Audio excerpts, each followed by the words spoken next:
What if Robb Stark defeated Tywin Lannister and marched on King's Landing? Let's explore the depths of it in the video. The morning mist clings to the rocky passes of the Golden Tooth like a shroud. Robb Stark sits atop his destrier, grey wind pacing restlessly beside him as ravens arrive from his scouts in the Westerlands. The wolf's amber eyes gleam with an intelligence that makes the northern lords shift uneasily. Something has changed in the great game. The parchment crinkles in Robb's gauntleted hands. Tywin Lannister has abandoned Harrenhal. The old lion moves west with the bulk of his forces, nearly 25,000 men marching in battle formation along the river road. Every bone in his body should be telling him to retreat deeper into the Westerlands, to continue the raiding that has served him so well. But Grey Wind's low growl suggests otherwise. "Your Grace." Brynden Tully approaches on horseback, his silverfish banner streaming in the mountain wind. The Blackfish has seen more battles than most men have seen summers, and the gleam in his blue eyes speaks of opportunity. The lion thinks he has us cornered. Robb studies the map spread across his saddle. The Golden Tooth rises before them like a stone sentinel, its narrow passes carved by centuries of wind and rain. To the north and south, steep mountain walls stretch for miles. Any army caught in those passes would be trapped like fish in a net. Tywin knows this. Every commander in the Seven Kingdoms knows this. "He's counting on it," Robb says, his voice carrying the weight of his 19 years. "Tywin expects us to retreat. He's learned our tactics in the Westerlands: hit fast, disappear into the hills, never meet him in open battle." Grey Wind stops pacing and stares directly at the narrow defile ahead.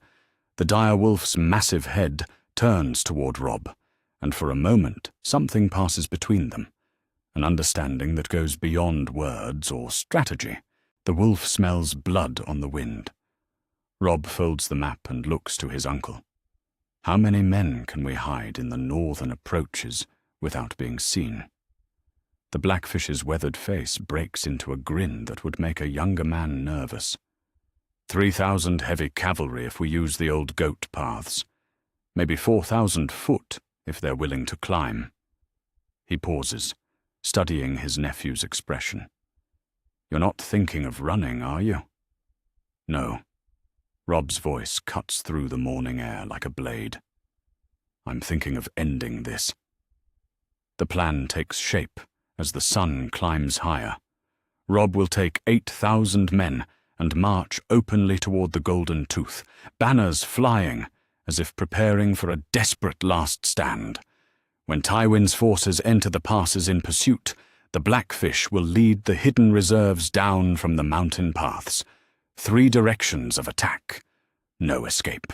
Sir Wendell Manderly shifts in his saddle, his considerable bulk straining the leather. "Your Grace, if the timing is wrong, if even one element fails." He doesn't need to finish. They all know what happens to broken armies in narrow mountain passes. Robb looks each of his commanders in the eye. These men have followed him from Winterfell to the Twins, from the Whispering Wood to the siege of the Crag. They've never lost a battle under his command, but they've also never attempted anything this ambitious, this desperate. Tywin Lannister has spent his entire life believing in one thing, Robb says. That gold and fear make men predictable. He thinks we're raiders and rebels. He doesn't understand that we're not fighting for gold or glory. His hand moves unconsciously to ice at his side, Ned Stark's great sword that has become his own. We're fighting to go home. Grey Wind throws back his massive head and howls. The sound echoes off the mountain walls like a battle cry from the old gods themselves. The northern lords straighten in their saddles. They remember what that howl meant at the Whispering Wood. The Blackfish nods once, sharply. "I'll take my men up the northern approaches. Give me 2 hours to get into position." He wheels his horse around, then pauses.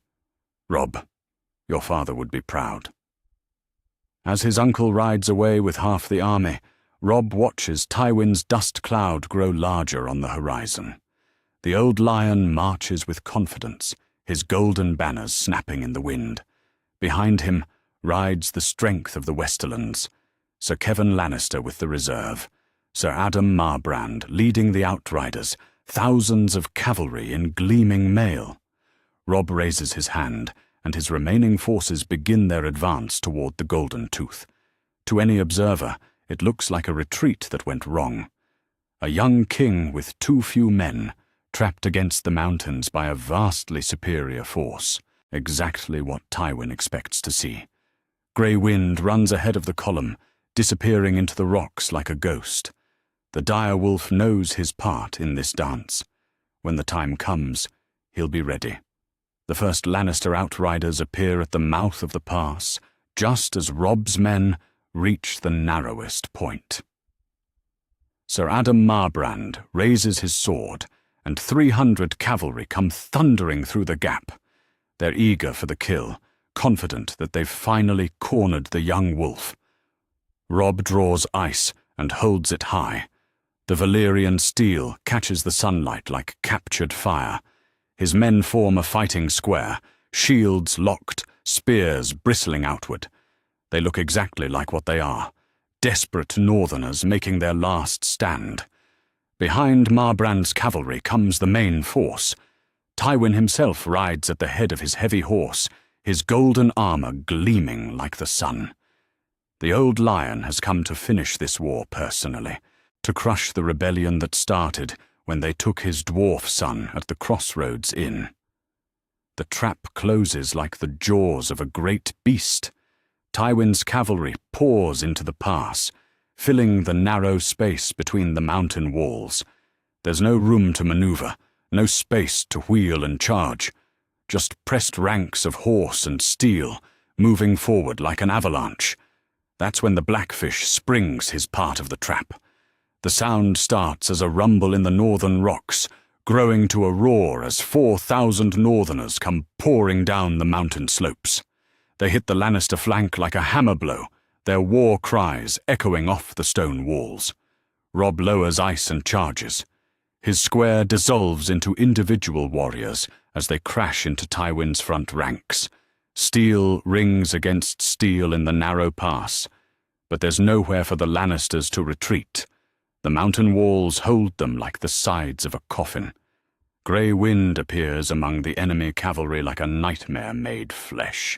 The great direwolf tears through horses and riders alike, his massive jaws crushing bone and mail.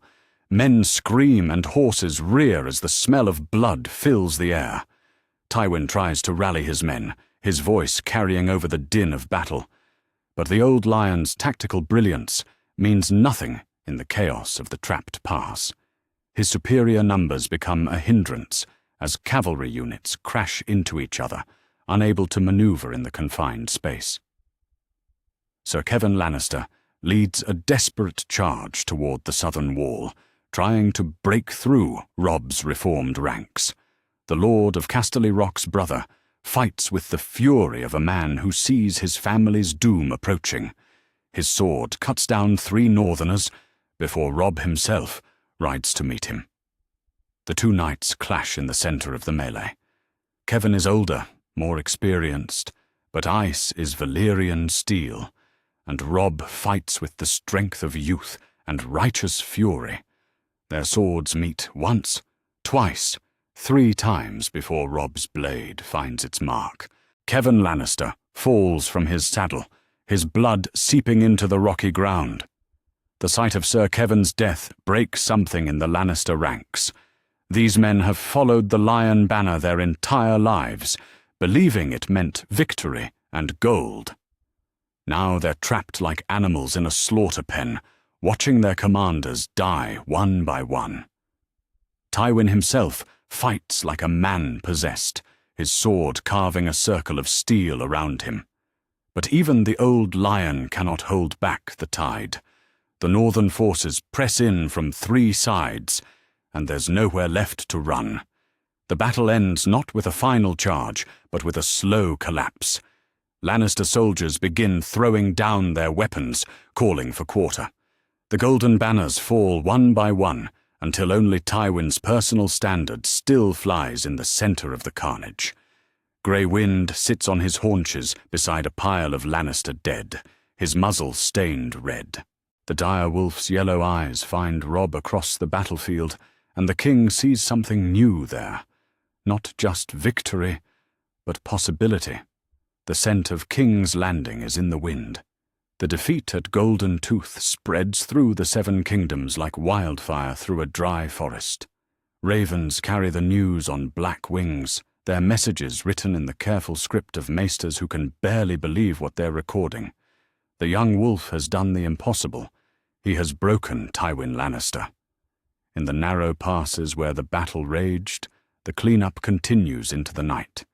Northern soldiers strip armor from the dead, while their comrades tend to wounds that will scar for life. The smell of blood and death hangs heavy in the mountain air, but it's sweeter than wine to men who have lived in fear of the old lion's reputation. Tywin himself sits on a boulder beside the battlefield, his golden armor dented and stained. The great lord of Casterly Rock watches his life's work crumble around him. 40 years of building Lannister power, of making their name feared from the wall to dawn, and a boy of 19 has shattered it in a single morning. My lord, Sir Adam Marbrand, approaches on foot, his horse lost in the rout. Blood seeps from a gash above his right eye, and his sword arm hangs useless at his side. We need to move. The Northerners are regrouping. Tywin looks at the remnants of his great army. Perhaps 8,000 men still live, most of them wounded or scattered.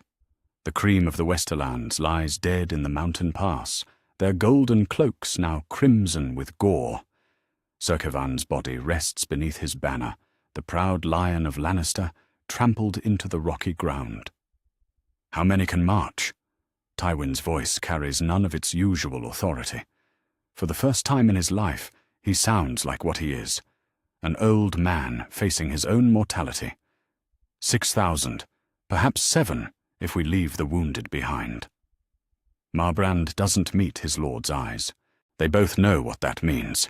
Leave the wounded, and the Northerners will show them the same mercy Tywin showed at the sack of King's Landing. Tywin stands slowly, every movement betraying the weight of his 60 years. Send ravens to all our remaining holdings. Pull every garrison back to Lannisport. We make our stand at home or not at all. The retreat begins before dawn. What remains of the great Lannister host limps westward like a wounded animal seeking its den. Behind them, Grey Wind's howl echoes through the mountains, a sound that will haunt their dreams for years to come. At the Red Keep, 3 days later, Joffrey Baratheon sits on the Iron Throne and screams at the Maester who brought the news. The boy king's face has gone purple with rage, spittle flying from his lips as he rages at the impossibility of what he's hearing. Lies! His voice cracks like a boy's rather than a king's. My grandfather doesn't lose battles. He's Tywin Lannister. Grand Maester Pycelle trembles as he holds the Raven Scroll. Your Grace, the message comes from Sir Adam Marbrand himself. Lord Tywin's army has been broken. Cersei watches from beside the throne, her green eyes calculating even as her world collapses. She's spent years building her power on one foundation, her father's invincibility. Without that, she's just another widow with bastard children and too many enemies. Joffrey draws his sword and waves it at the assembled courtiers. I'll have every man who spreads these lies flayed alive. My grandfather will be here soon, with Robb Stark's head. But the Queen Mother sees the truth in the faces around her. The small council members who won't meet her eyes. The courtiers who suddenly find urgent business elsewhere. The gold cloaks who shift nervously by the doors. Fear is spreading through the Red Keep like poison in wine. Your Grace, Cersei says carefully, placing a hand on her son's shoulder. Perhaps we should discuss our options privately. Joffrey shrugs her off, but there's uncertainty in his blue eyes now. For all his cruelty and madness, he's not stupid. He knows what his crown is worth without Lannister gold and Lannister armies. In the Tower of the Hand, Tyrion Lannister reads the same message with growing dread. The imp has always known this day might come. His father isn't immortal, despite what the rest of the Seven Kingdoms believe. But knowing and experiencing are different things entirely. How bad? He asks Bronn, who lounges in a chair with his usual casual indifference to royal protocol. Well, you're not going to be inheriting Casterly Rock anytime soon, the sellsword replies, but you might be inheriting a very large funeral. Tyrion pours himself a cup of wine, his hands steadier than they have any right to be. And our position here? Bronn gestures at the window, where they can hear the distant sound of shouting from the throne room. About as secure as a whore's virtue. Maybe less. In the Riverlands, the news travels even faster. Sir Gregor Clegane receives word of the defeat while burning a village near the God's Eye. The Mountain reads the message twice, his massive frame shaking with rage that has nowhere to go. His men watch nervously as their commander crumples the parchment in his gauntleted fist. They followed him through dozens of raids, burning and killing in Tywin's name. But that name suddenly carries less weight than the ashes of the houses they've destroyed. Pack everything. Gregor's voice rumbles like distant thunder. We ride for King's Landing. One of his sergeants, a hard man named Polliver, steps forward. My lord, what about the villages we haven't? The Mountain's sword cuts the question short, along with Polliver's head. The body hits the ground with a wet thump, and the remaining men begin breaking camp without another word. When Tywin Lannister falls, wise men find new patrons quickly. Similar scenes play out across the Riverlands, as Lannister commanders abandon their positions. The great machine of terror that Tywin built begins to collapse without his iron will to hold it together. Villages that have cowered in fear for months suddenly find themselves free, their oppressors vanishing like morning mist.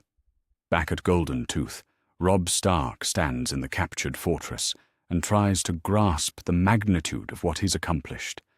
The ancient castle controls the main pass between the Riverlands and the Westerlands.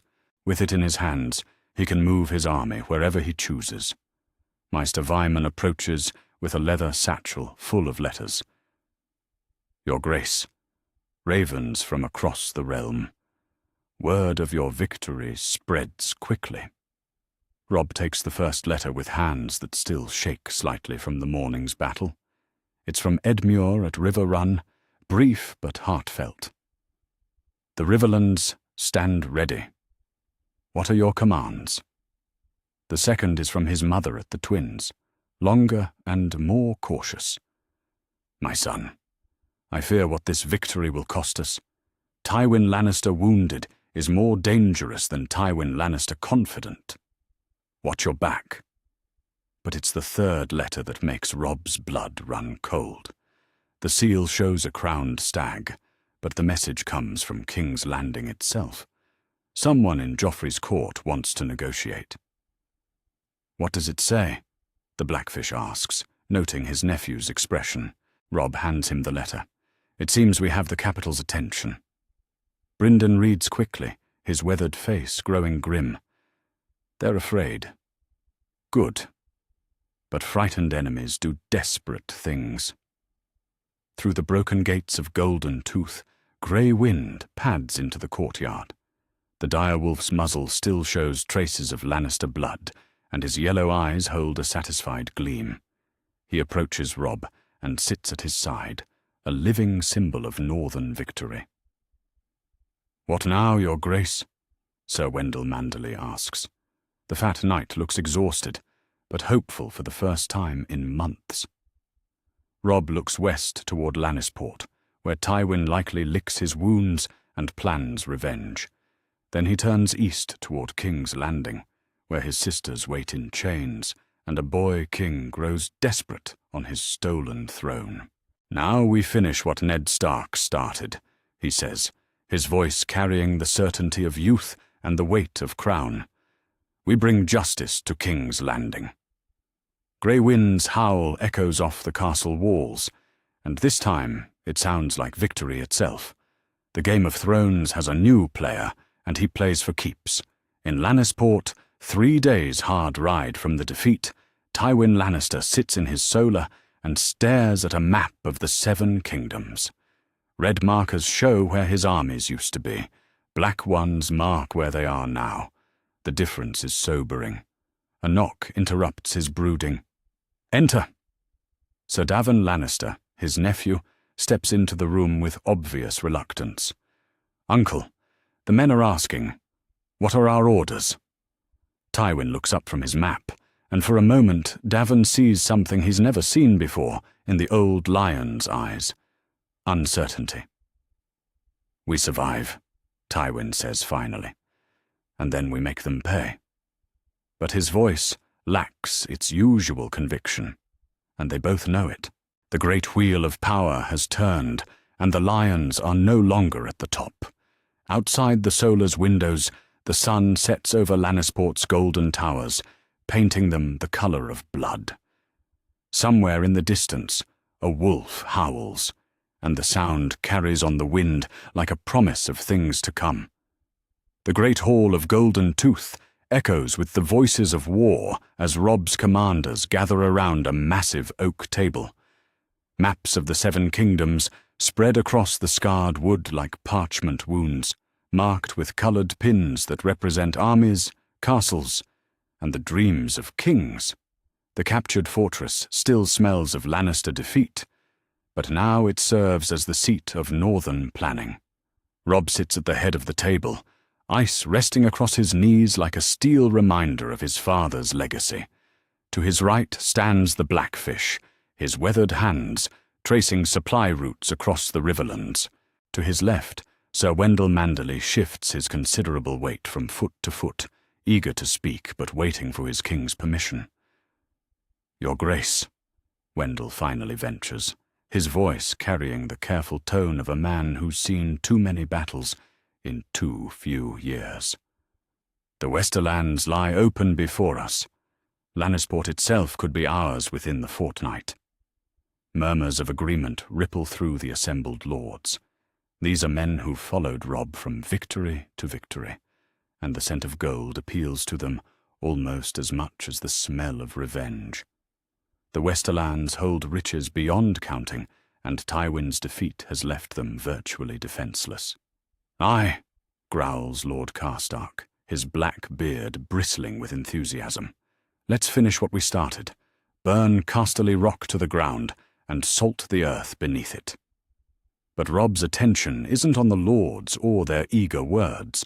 Grey Wind paces restlessly by the great hearth, the dire wolf's massive head turning toward the windows that face east, toward King's Landing, toward home. The sound of approaching hoofbeats interrupts the discussion. Guards snap to attention as a travel-worn party enters the hall, their banners bearing the silver trout of House Tully. At their head rides Catelyn Stark, her auburn hair streaked with road dust, and her blue eyes bright with urgency. "Mother!" Robb rises immediately, relief flooding his voice. He hasn't seen her since the army divided at the Twins, and the weight of command sits heavier on young shoulders when carried alone. Catelyn dismounts and embraces her son, but her touch carries more than maternal warmth. It carries news. "Robb, we need to talk. All of you." Her gaze sweeps the assembled lords with the authority of a woman who helped raise armies before these men knew which end of a sword to hold.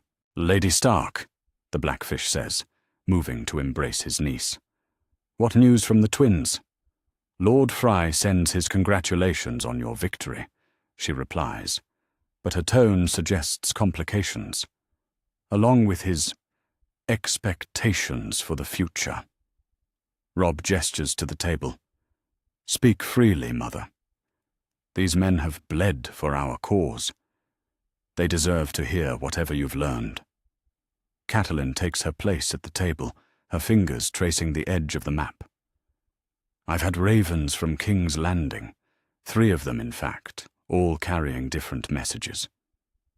She produces the scrolls from her travel bag, each bearing different seals. Joffrey demands your immediate surrender. Cersei offers terms for negotiation, and someone calling himself a friend of House Stark suggests we move quickly before they recover their balance. The lords lean forward, hungry for details. These are the kinds of political machinations that can turn the tide of wars faster than any sword. What kind of terms? Lord Karstark asks, his voice dripping with suspicion. The return of my daughters in exchange for Jaime Lannister, Catelyn says quietly. Recognition of northern independence. Withdrawal of all armies to their original territories. And in return, Robb already knows the answer won't be simple. Recognition of Joffrey as the rightful king, reparations for the damage done in the Westerlands, and a royal marriage between Houses Stark and Baratheon within the year. The silence that follows could be cut with a blade. These terms represent everything they've fought against since Ned Stark lost his head on the steps of the Sept of Baelor.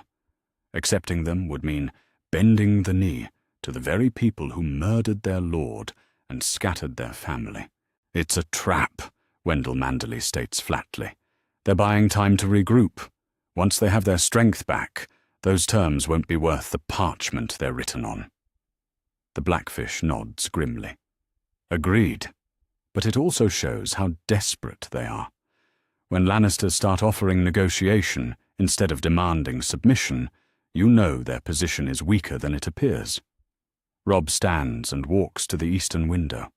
Beyond the glass, the road stretches toward King's Landing like a ribbon of possibility. His sisters are there, trapped in a web of court intrigue and royal madness. Every day they remain in Joffrey's power is another day they face dangers he can barely imagine. What does your heart tell you, my son?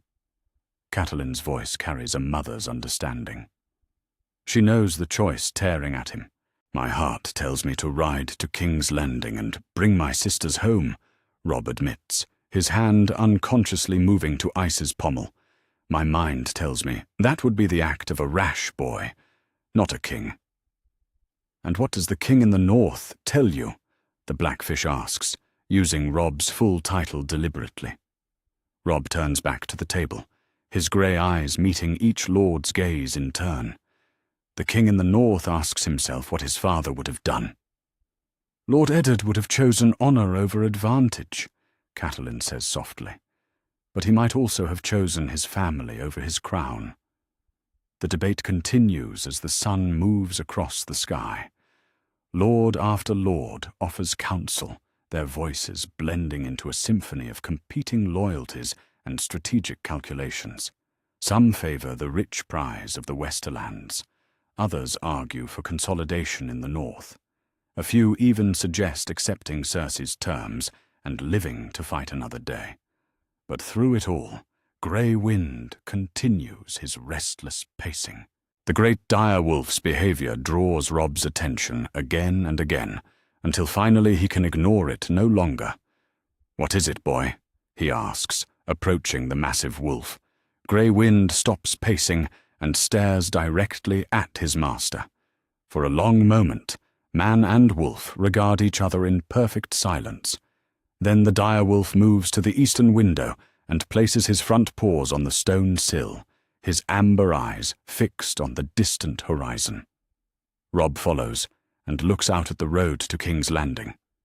Somewhere out there, Sansa sits in chambers that might as well be prison cells.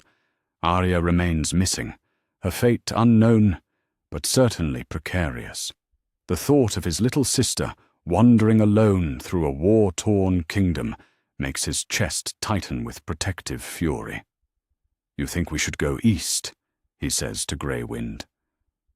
It isn't really a question. The direwolf's low rumble might be agreement or simply acknowledgement. But something in that sound decides the matter for Robb. He's won every battle by trusting his instincts, and his instincts have always aligned with Grey Wind's supernatural awareness. He returns to the table where his lords wait with barely concealed impatience. We march on King's Landing. The words fall into the hall like stones into still water. Some lords nod approval, others look concerned, and a few appear openly skeptical. "Your Grace," Wendell Manderley ventures carefully. "The capital's defences are formidable. The siege could last months, and winter is coming. Our supply lines would stretch from here to the wall." "Which is why we won't lay siege," Robb replies, his voice gaining strength as the plan takes shape in his mind. "We'll take the city by storm.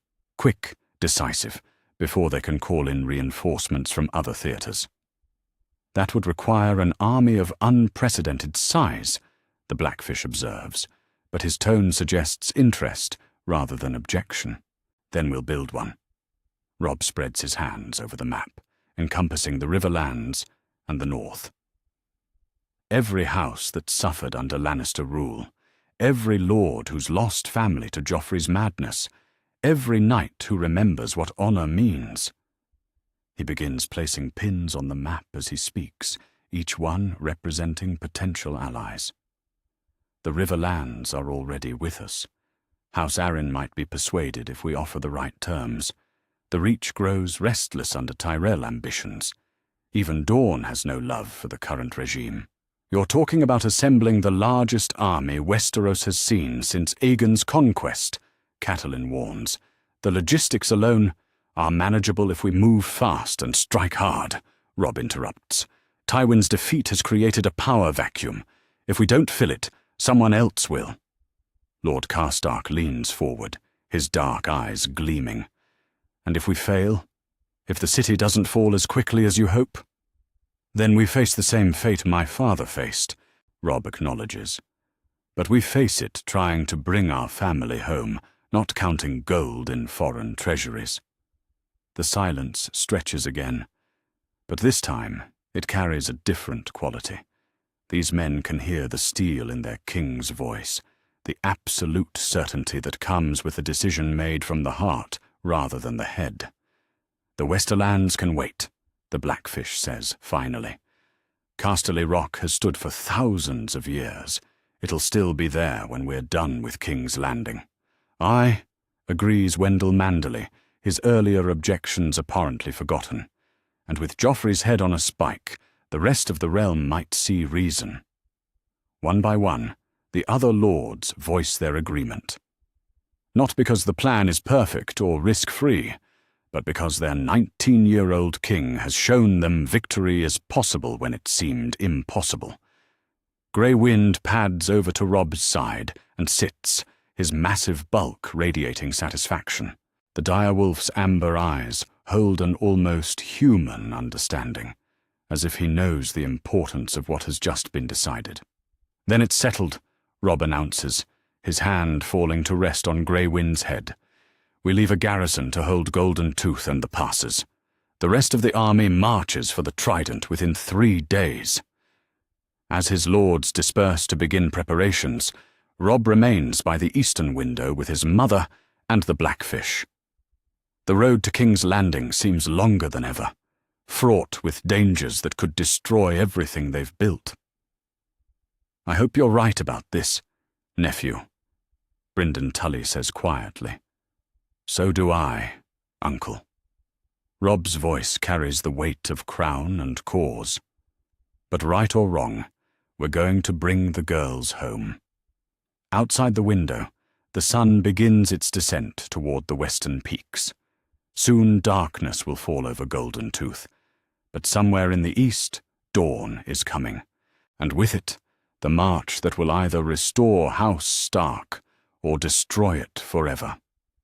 Grey Wind's howl echoes through the mountain passes, wild and free and full of promise.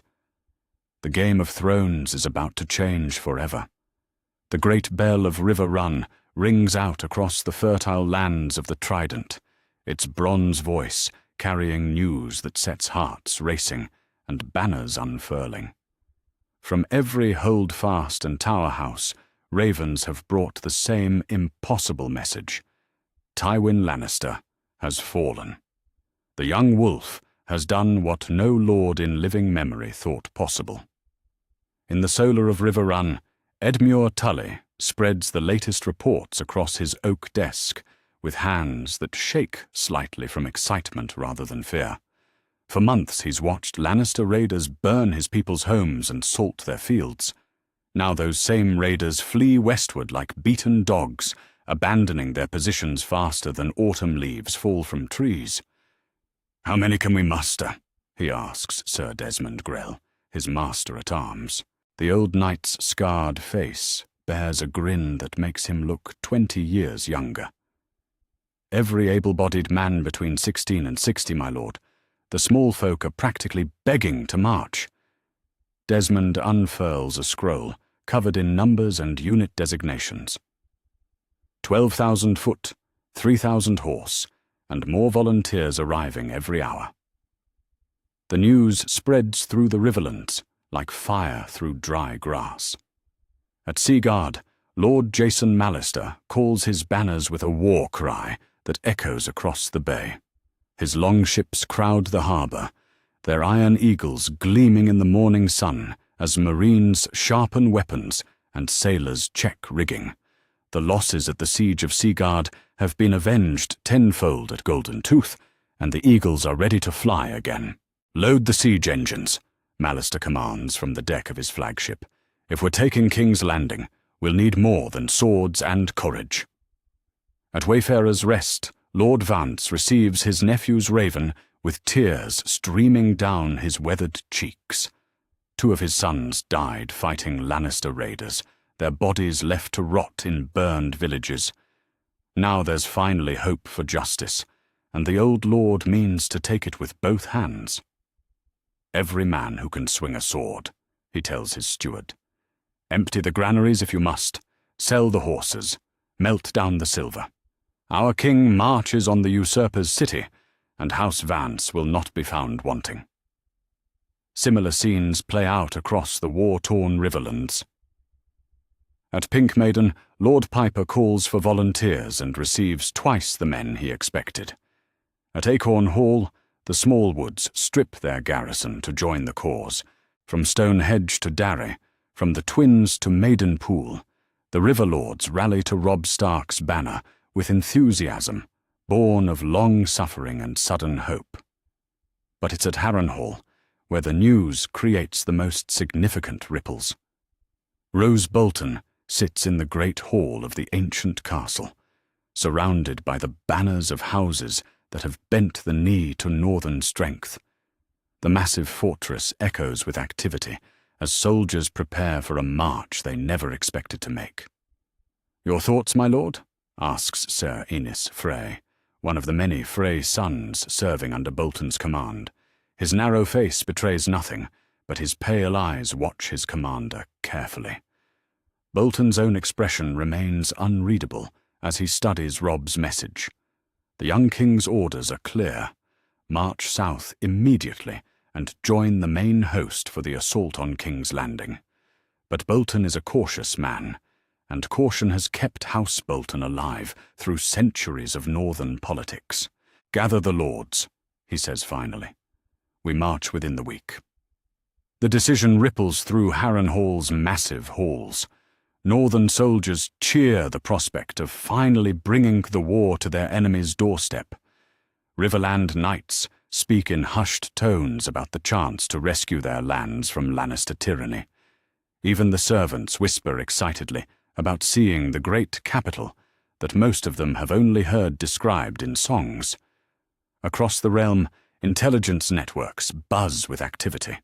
In King's Landing, Varys's little birds carry news of the northern mobilization to their spider master. In the Red Keep's small council chamber, maps are hastily redrawn as advisors realize the scale of what they're facing. 35,000 men, Grandmaster Pycelle reads from a trembling parchment. Perhaps 40,000 by the time they reach the capital's outskirts. Tyrion Lannister leans back in his chair, wine cup forgotten in his hand. As acting hand of the king, he's responsible for defending a city that suddenly seems very small and very vulnerable. And our strength? 8,000 gold cloaks, 3,000 Lannister men-at-arms, perhaps 2,000 levies from the Crown lands. The numbers taste bitter in Pycelle's mouth. The rest are committed to other theatres or no longer available. The euphemism hangs in the air like smoke. Everyone in the room knows what "no longer available" means. Dead in the Golden Tooth passes, scattered across the Westerlands, or fled to their homes when news of Tywin's defeat reached them. Back in the Riverlands, the great gathering continues. At the crossroads near the inn where Tyrion Lannister was once captured, supply trains converge from every direction. Wagons loaded with grain, herds of cattle, blacksmiths with portable forges, and siege engineers with their deadly machines. Everything an army needs to march on the greatest city in Westeros. Robb himself rides among the columns as they stream toward the rendezvous point. Grey Wind lopes alongside his horse, the great dire wolf's presence sending ripples of awe through the ranks. These men have heard the stories of the beast that fought at Whispering Wood and Golden Tooth, but seeing the reality is something else entirely. "Your Grace," calls Sir Mark Piper, riding up from his position with the Pink Maiden contingent. "My scouts report movement from the twins. Lord Frey's banners on the march." Robb's expression grows thoughtful. Walder Frey is an ally by treaty, but his loyalty shifts with the wind. The old lord's support could be crucial for crossing the Trident, but it will come at a price. It always does with Walder Frey. "How many?" Robb asks. 4,000 men, maybe more. His entire strength, from what we can tell. The numbers continue to grow as reports arrive throughout the day. Every major house of the Riverlands has committed forces to the cause. Some bring everything they have, gambling their family's future on Robb's promise of victory. Others hedge their bets, sending substantial forces, but keeping enough strength at home to defend their holdings. By evening, Edmure Tully arrives at the gathering point with the largest contingent yet. The red and blue banners of Riverrun lead a column that stretches for miles, including the heavy cavalry that will be crucial for any assault on King's Landing's walls. "Uncle," Robb greets him formally, though the warmth in his voice betrays their family connection. "Your Grace." Edmure's response is equally formal, but his grin spoils the effect. 16,000 men of the Riverlands answer your call. Every knight who can swing a sword, every archer who can draw a bow.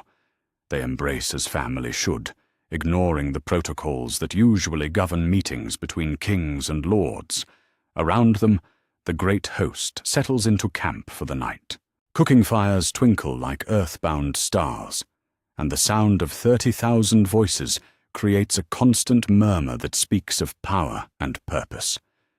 In Robb's command tent, the War Council convenes as darkness falls. The great lords of the North and Riverlands crowd around a table covered with maps and dispatches, their faces lit by flickering candlelight. The mood is jubilant, but underneath runs a current of nervous energy. They're planning something unprecedented. "The latest intelligence from the capital," announces Maester Vyman, Edmure's scholarly advisor. He unfurls a scroll, covered in his precise script. "King's Landing's garrison has been stripped to reinforce other positions.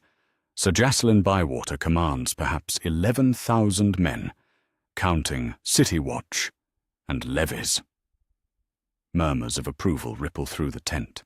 Those are better odds than anyone had hoped for, especially considering the quality of troops they're facing. City watchmen and hastily raised levies are no match for seasoned warriors who've been fighting this war from the beginning. "What of the walls?" asks the Blackfish, ever practical in his considerations. "Formidable but undermanned," Vyman replies. "Our engineers estimate we'll need siege towers, rams, and substantial artillery. Fortunately, Lord Mallister's contribution includes several of the latest designs." The discussion continues deep into the night, covering logistics, supply lines, siege tactics, and the 100 other details that separate successful campaigns from disasters. But underlying everything is the knowledge that they're about to attempt something that hasn't been done in living memory. Take King's Landing by storm. "There's still the matter of the twins," Catelyn reminds them, her voice cutting through the strategic discussions. "Lord Frey's cooperation remains negotiable." Robb's jaw tightens at the reminder. Walder Frey's price for cooperation has always been high, and now that price will likely increase with their growing strength. But without the bridges of the twins, moving such a large force across the Trident becomes a nightmare of logistics and vulnerability. "What does the old fox want this time?" Edmure asks, though his tone suggests he already suspects the answer. "Marriage contracts, lands, titles, and probably a few hostages for good measure," the Blackfish replies grimly. "Walder Frey never does anything without multiple assurances." "Then we give him what he wants," Robb says decisively. "Whatever it takes to get across those bridges.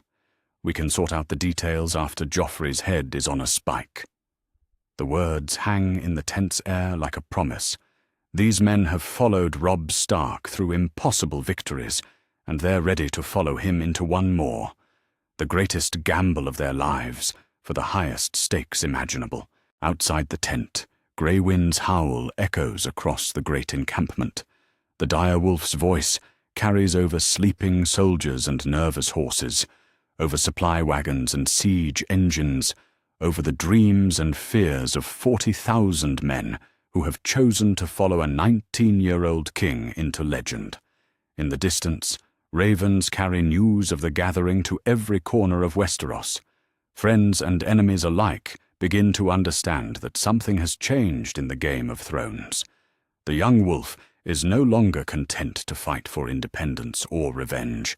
He's fighting for it all. The twins rise from the waters of the Green Fork, like two stone fingers pointing accusingly at the sky. Between them, the ancient bridge spans the rushing current, its weathered stones holding the power to make or break kingdoms. For 3 days, Robb Stark's great host has camped on the eastern bank, 40,000 men waiting for one old lord's permission to cross. Walder Frey sits in the great hall of the eastern tower, his ancient frame draped in ermine and silk that cannot hide the bone-deep coldness that has settled into his 90-year-old body. Before him spreads a feast that few of his guests have touched. The tension in the air kills appetite faster than poison. "So," Walder's voice creaks like old leather, his rheumy eyes fixed on Robb.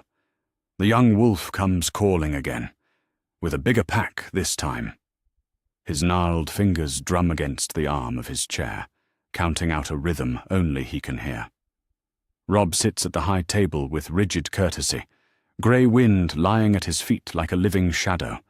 The dire wolf's amber eyes never leave the assembled Freys, and his occasional low growl makes the younger sons shift nervously in their seats. Even the bravest men find it difficult to ignore 6 feet of predator less than arm's length away.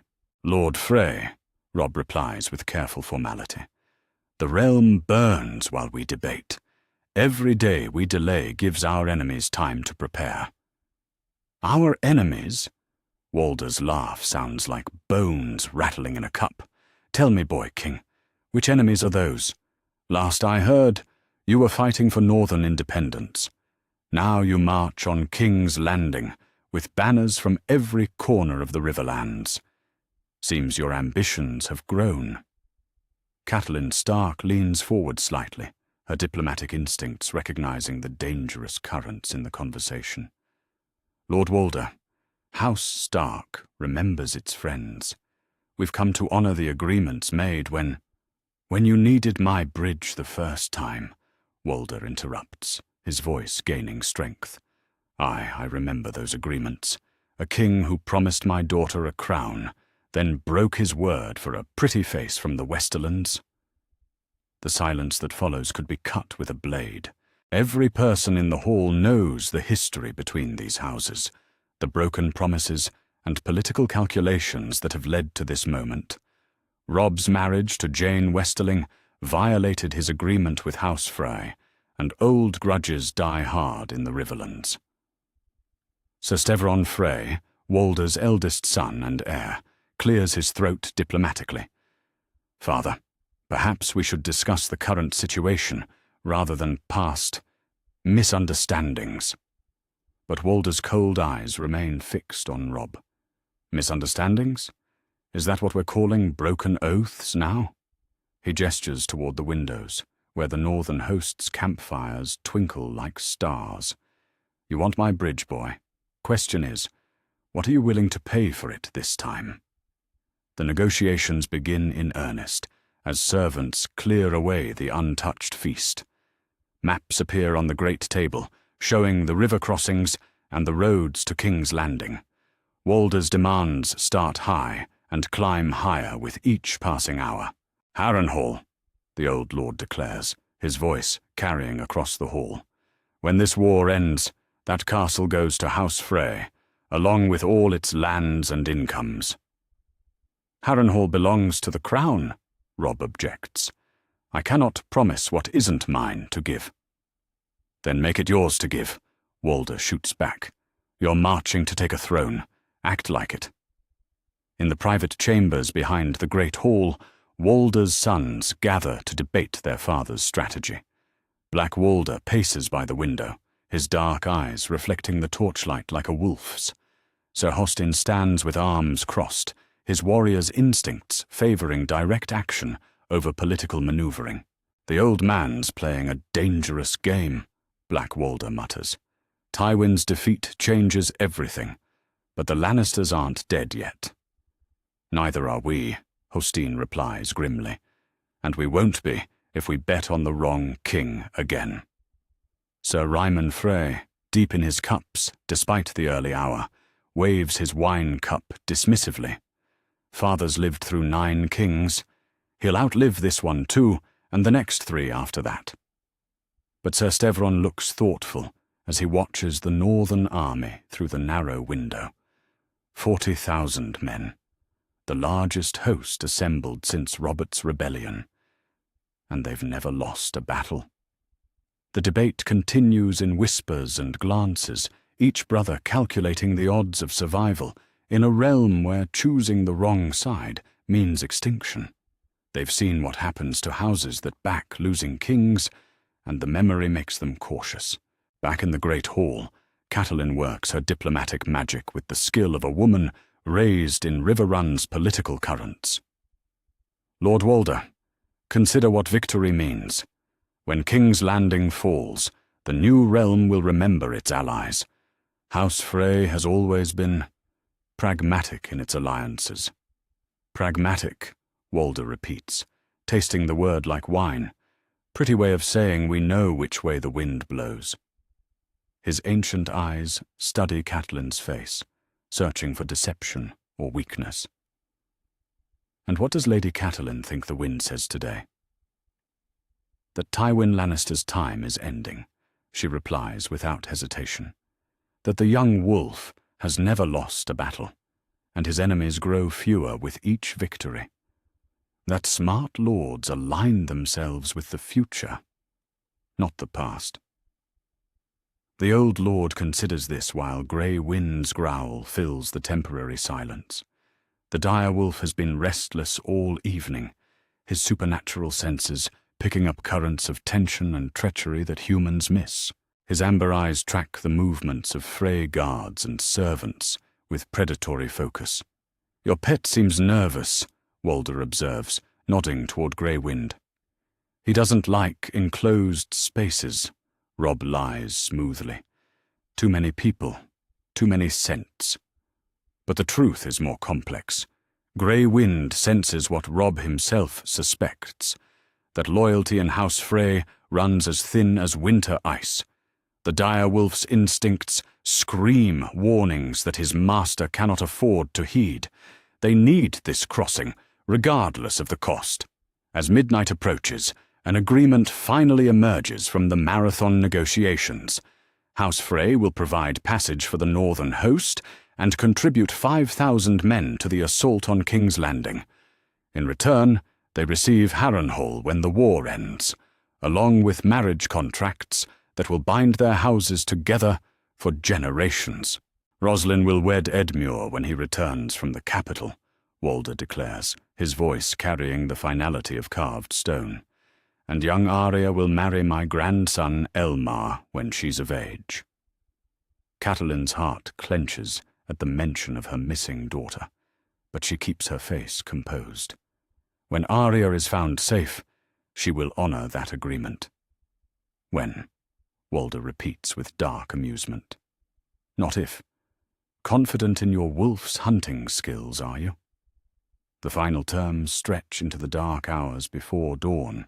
Hostages to ensure compliance, financial guarantees, territorial concessions that will reshape the political map of the Riverlands. Each clause negotiated with the intensity of men who know their lives depend on the words. At last, Walder Frey rises from his chair with the careful movements of extreme age. Very well. House Frey will honor its oaths to House Stark. Again.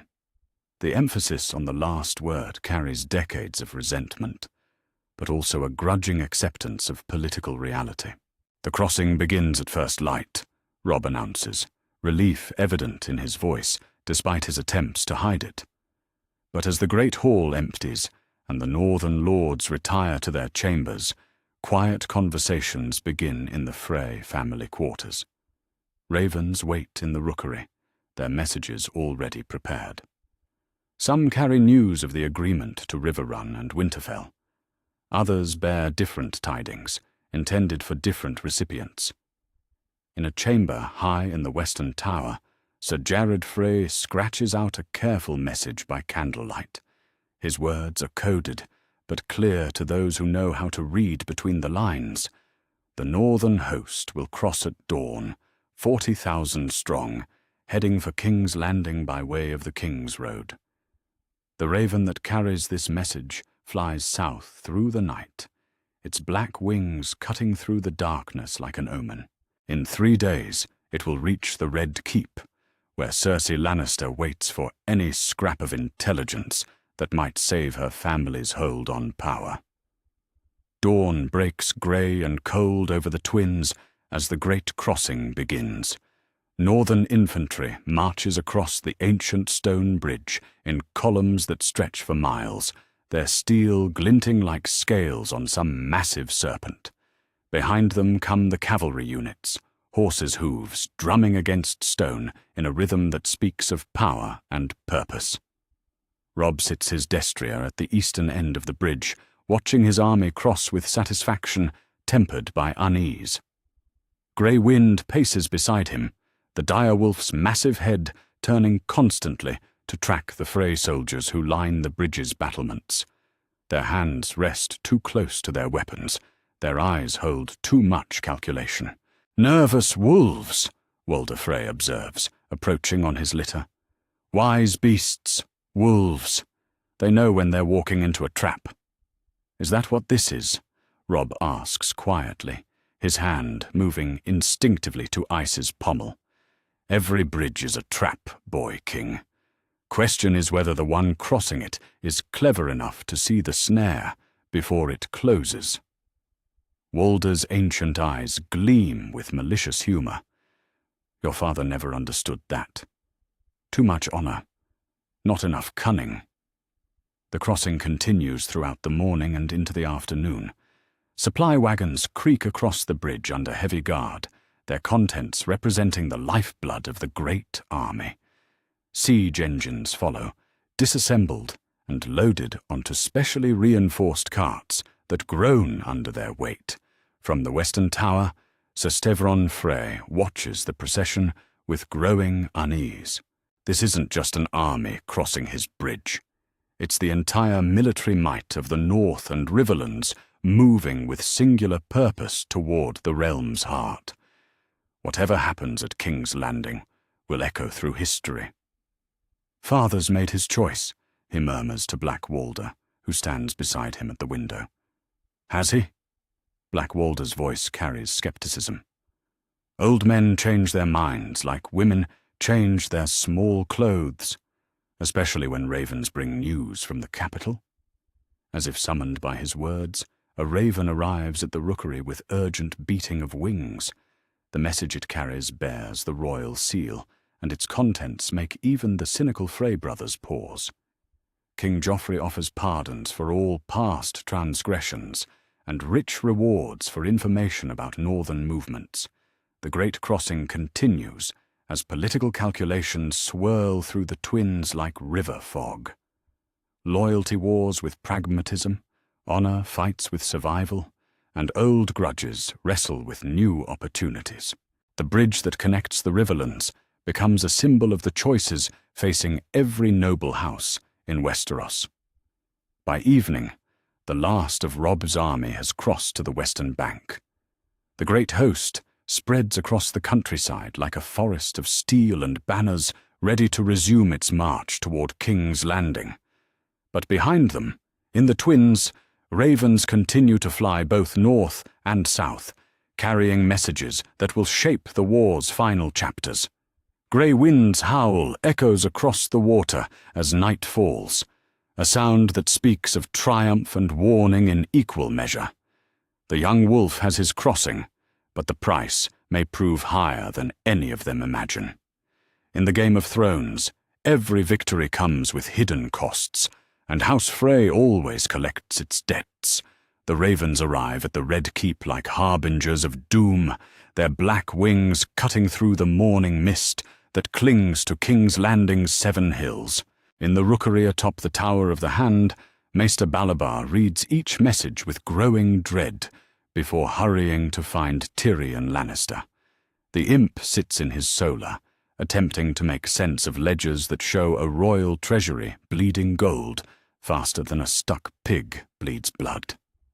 The wars have consumed resources at an alarming rate, and now the largest army in living memory marches toward their gates. Mathematics and desperation make poor allies. "My Lord Hand," Balabar announces breathlessly, his chain of office jingling with each hurried step. "Urgent news from the twins." Tyrion looks up from his papers, noting the Maester's pale complexion. "Let me guess. Our beloved king in the north has found a way across the Trident. 40,000 men, my lord. Perhaps more." Balabar hands over the scroll with trembling fingers. Lord Frey's message confirms they crossed yesterday at dawn. The numbers hit Tyrion like a physical blow. 40,000. That's more soldiers than the population of most cities, all marching with singular purpose toward King's Landing. He reaches for his wine cup and finds it already empty. "Summon the small council," he commands, his voice steadier than he feels. "And send word to Sir Jacelyn. I want every gate captain in the throne room within the hour." In the throne room, King Joffrey Baratheon sits upon the Iron Throne and listens to the reports with an expression that cycles between rage and disbelief. The boy king's golden hair catches the light from the tall windows, but his blue eyes hold the cold fury of winter storms. 40,000? His voice cracks slightly, betraying his youth despite his attempts at royal authority. "That's impossible. No one can field such numbers." "Your Grace," Tyrion says carefully, "the reports come from multiple sources. Lord Frey, our own scouts, even merchants fleeing south. The young wolf has united the North and Riverlands under a single banner." Joffrey's hands grip the throne's armrests until his knuckles turn white. The twisted metal seems to drink in his anger, reflecting it back as cold steel and sharp edges. Then we'll crush them, call the banners, summon every lord from the Reach to dawn. The lords who aren't already committed to other theatres are hesitant to answer, Grandmaster Pycelle admits, his voice quavering. Many cite the recent defeat of Lord Tywin as reason for caution. The words hang in the throne room like sword blades. No one speaks of Tywin's defeat directly in Joffrey's presence, but the reality cannot be ignored. The old lion's invincibility was the foundation of Lannister power, and that foundation has cracked. Cersei Lannister watches from the gallery, her green eyes calculating even as her world collapses around her. She's spent years building her power on the twin pillars of her father's military might and her son's claim to the throne. With one pillar shattered, the other suddenly seems fragile as spun glass. "What of the city's defences?" she asks, her voice cutting through the royal tantrum. Sir Jacelyn Bywater steps forward, his scarred face grim beneath his golden helm. "We have 8,000 gold cloaks, Your Grace. Perhaps 3,000 Lannister men-at-arms still in the city. The walls are strong, but not strong enough to hold against 40,000 veterans," Tyrion finishes, "especially not if the small folk decide to open the gates from within." The implication sends a chill through the assembled courtiers. King's Landing's population has suffered under Joffrey's rule, enduring food shortages, arbitrary executions, and the constant spectre of war. Their loyalty to the Iron Throne runs thinner than autumn ice. In the streets below, news of the Northern Army's approach spreads like wildfire through the city's winding alleys and crowded markets. Merchants pack their most valuable goods onto carts, preparing to flee south before the roads become impassable. Nobles quietly send their children away to relatives in distant keeps. At the Sept of Baelor, the High Septon leads prayers for the city's deliverance, but his words ring hollow in the face of approaching doom. The faithful who crowd the Sept's marble halls whisper prayers for their own survival rather than their king's victory. Back in the Red Keep, Cersei slips away from the throne room to meet with her own network of allies and informants. In a chamber deep within Maegor's holdfast, she receives visitors who officially don't exist and discusses options that officially aren't being considered. "Ships wait in Blackwater Bay," reports Sir Osmond Kettleblack, his voice low and urgent. "Fast galleys that could reach Pentos before any northern army could catch them." "And my children?" Cersei asks, though the question tears at her heart. "Tommen is young enough to adapt. As for Myrcella?"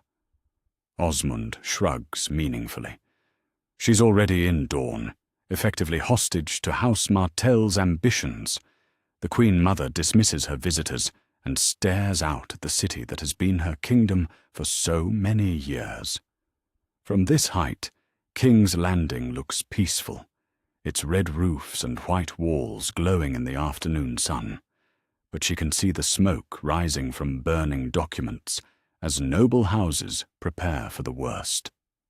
Meanwhile, in the Tower of the Hand, Tyrion attempts to impose order on chaos. Maps spread across every surface show the approaching northern host, their route marked in red ink that looks disturbingly like blood. Supply calculations fill slate boards with numbers that tell a story of inevitability. "The outer defences won't hold more than a day," he tells Bronn, who lounges in a chair with his usual indifference to royal protocol. "Maybe less if they have siege engines." "Which they do," Bronn replies cheerfully. "Those Mallister ships carry more than men. Word is they've got the latest in wall-breaking equipment." Tyrion pours himself another cup of wine, noting that his hands shake slightly. The irony isn't lost on him that he, the despised dwarf son, has been left to defend the family's last stronghold, while his more celebrated relatives flee or die in distant battles. "How many gold cloaks can we count on when the walls come down?" he asks. "Half, maybe less. They're city boys, not soldiers. When they see 40,000 northerners coming over the walls..." Bronn makes a gesture that eloquently expresses his opinion of their chances. In the royal apartments, Joffrey paces like a caged animal, while servants pack his belongings with desperate efficiency. The boy king alternates between commands for impossible defenses and threats against anyone who suggests retreat. "Bring me the Stark girl," he suddenly demands. "If they want to play games, we'll show them the price." The command sends servants scurrying to find Sansa Stark, who has been kept under guard in chambers that serve as both protection and prison. When they arrive, she's sitting by her window, looking out at the city with an expression of quiet hope that wasn't there yesterday. "Lady Sansa," announces Sir Meryn Trant, his white cloak pristine despite the chaos elsewhere. "His Grace commands your presence." Sansa rises with the practiced grace of a high-born lady, but her hands tremble slightly as she smooths her blue dress. She's heard the rumors, seen the servants' frightened faces, felt the change in the very air of the Red Keep. Something momentous approaches, and she dares to hope it might mean freedom. The throne room has emptied of courtiers when she arrives, leaving only the immediate royal family and their closest guards. Joffrey sits on the Iron Throne with long claw across his knees, the Valyrian steel blade gleaming like captured sunlight. "Sweet sister," he says with false warmth, "your brother comes calling with quite an army. 40,000 men, they say. Impressive for a traitor." Sansa keeps her face carefully neutral, a skill learned through months of surviving Joffrey's unpredictable moods. "I know nothing of my brother's plans, Your Grace." "Of course not," Joffrey replies, his voice taking on the silky tone that precedes his worst cruelties. "But perhaps he needs motivation to be reasonable. Perhaps the sight of your head on a spike would make him reconsider this march." The words hit Sansa like physical blows, but she forces herself to remain standing. Around the throne room, guards shift uncomfortably. Even hardened men grow uneasy when kings speak casually of murdering young women. "Your Grace," Tyrion interrupts from the entrance, his voice carrying unusual urgency. "Perhaps we should discuss this privately." But Joffrey's blood is up, and the approaching army has stripped away what little restraint he normally shows. "No, let everyone hear. Let them know what happens to those who defy their king." The standoff stretches for long moments, filled only with the sound of wind through the throne room's high windows and the distant noise of a city preparing for siege. Sansa's blue eyes meet Tyrion's mismatched ones, and she sees something there that might be sympathy. "The girl dies at sunset," Joffrey declares finally. "Let the ravens carry that news north. Let the young wolf know the price of his rebellion." As guards move to escort Sansa away, Tyrion's mind races through possibilities and calculations. The city teeters on the edge of chaos, the royal family fractures under pressure, and somewhere to the north, an army approaches with vengeance in its heart. Outside the Red Keep, the bells of King's Landing begin to toll, calling the small folk to prayer or preparation. The sound echoes off the city's walls like a funeral dirge, marking the end of one age and the uncertain beginning of another. In her cell, Sansa Stark kneels by her window and watches the sun move across the sky. For the first time in months, she allows herself to truly hope. Her brother is coming, and with him, the possibility of home. The dust cloud appears first, rising above the trees like a brown thunderstorm, rolling across the horizon. From the walls of King's Landing, watchmen strain their eyes against the morning sun, trying to count the banners that emerge from the Kingswood. The numbers grow until counting becomes meaningless, An entire realm marches toward the capital. Robb Stark rides at the head of the great column, ice strapped across his back and grey wind loping beside his destrier. The young wolf's banner snaps in the wind above 40,000 men who have never known defeat. Behind him stretch the combined might of the North and Riverlands, heavy cavalry from River Run, longbowmen from the Neck, knights from White Harbour, and the grim foot soldiers of the North who remember every slight against their lord. "Your Grace," calls Edmure Tully, riding up from the van. "Our scouts report the gates are barred and the walls fully manned. They're prepared for siege." Robb brings his column to a halt on the gentle rise that overlooks the capital. From here, King's Landing spreads before them like a great map painted in red stone and gold. The Red Keep dominates the skyline, its towers reaching toward heaven like accusing fingers. Somewhere behind those walls, his sisters wait in chains. "How many defenders can you see?" he asks the Blackfish, who studies the city through a bronze spyglass. 8, maybe 10,000, Brynden replies after a long moment. Their banners show mostly city watch and levies, few professional soldiers. The numbers are better than Robb dared hope. His army outnumbers the defenders 4-1, with vastly superior training and equipment. But King's Landing's walls have stood for 3 centuries, and stone cares nothing for the courage of those who attack it. Grey Wind suddenly raises his massive head, nostrils flaring as he scents something on the wind. The great direwolf's amber eyes fix on the city walls, and a low growl rumbles in his chest. His supernatural senses pick up currents of fear and desperation that drift from the capital like smoke. "They're afraid," Robb observes, noting his wolf's behavior. "Good. Frightened enemies make mistakes." Along the city walls, gold cloaks point at the approaching host and whisper among themselves.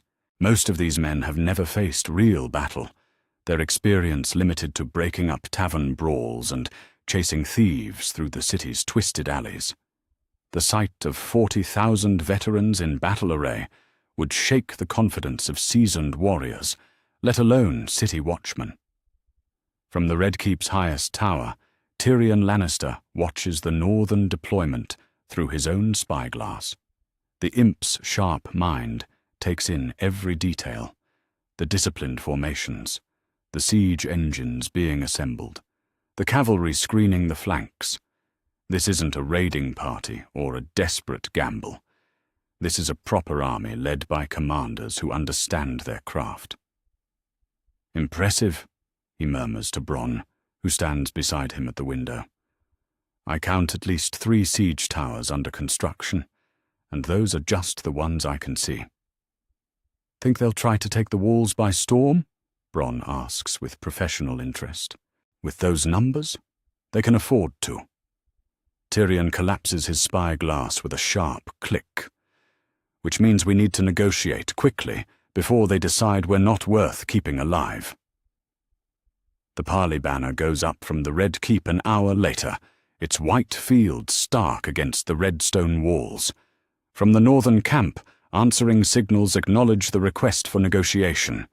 Both armies watch as small parties ride toward the neutral ground between the siege lines and the city gates. Tyrion leads the royal delegation, his mismatched armor glinting in the afternoon sun. Behind him ride Sir Jacelyn Bywater and a handful of trusted guards, their faces grim with the knowledge that failure here means death for everyone in the city. The weight of 300,000 lives rests on whatever words pass between enemies in the coming hour. Robb meets them halfway, accompanied by the Blackfish and Edmure. The young wolf looks older than his 19 years, marked by battles and the burden of crown he never sought.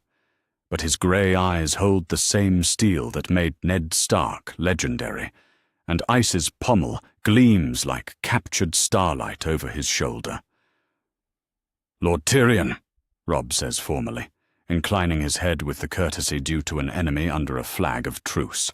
"Your Grace," Tyrion replies, using the title that technically makes him a traitor to his own side.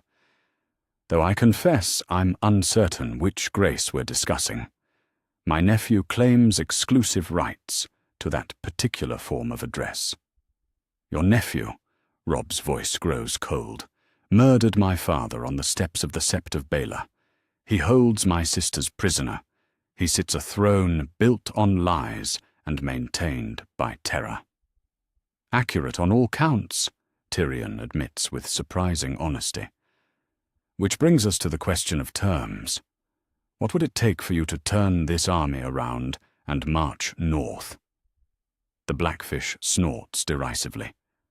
"After marching 40,000 men to your gates? The young wolf didn't come here to negotiate retreat." But Robb raises a hand for silence. "I'll hear your offer, Lord Tyrion. You've always struck me as a reasonable man trapped in unreasonable circumstances." Tyrion spreads a scroll on his pommel, its contents prepared during frantic discussions in the Red Keep. "Recognition of northern independence under your crown. Return of your sisters, unharmed and with appropriate escort. Reparations for the damages done during this war, and safe passage for my family from King's Landing." The terms are more generous than anyone expected, but they contain a fatal flaw that everyone present recognizes. "And in return?" Robb asks, though he already knows the answer. "Recognition of King Joffrey's legitimacy. Withdrawal of all northern forces to their traditional boundaries. A treaty of mutual non-aggression." Tyrion's voice grows tired as he speaks the words. "I know what you're thinking. Why should you negotiate when victory seems certain?"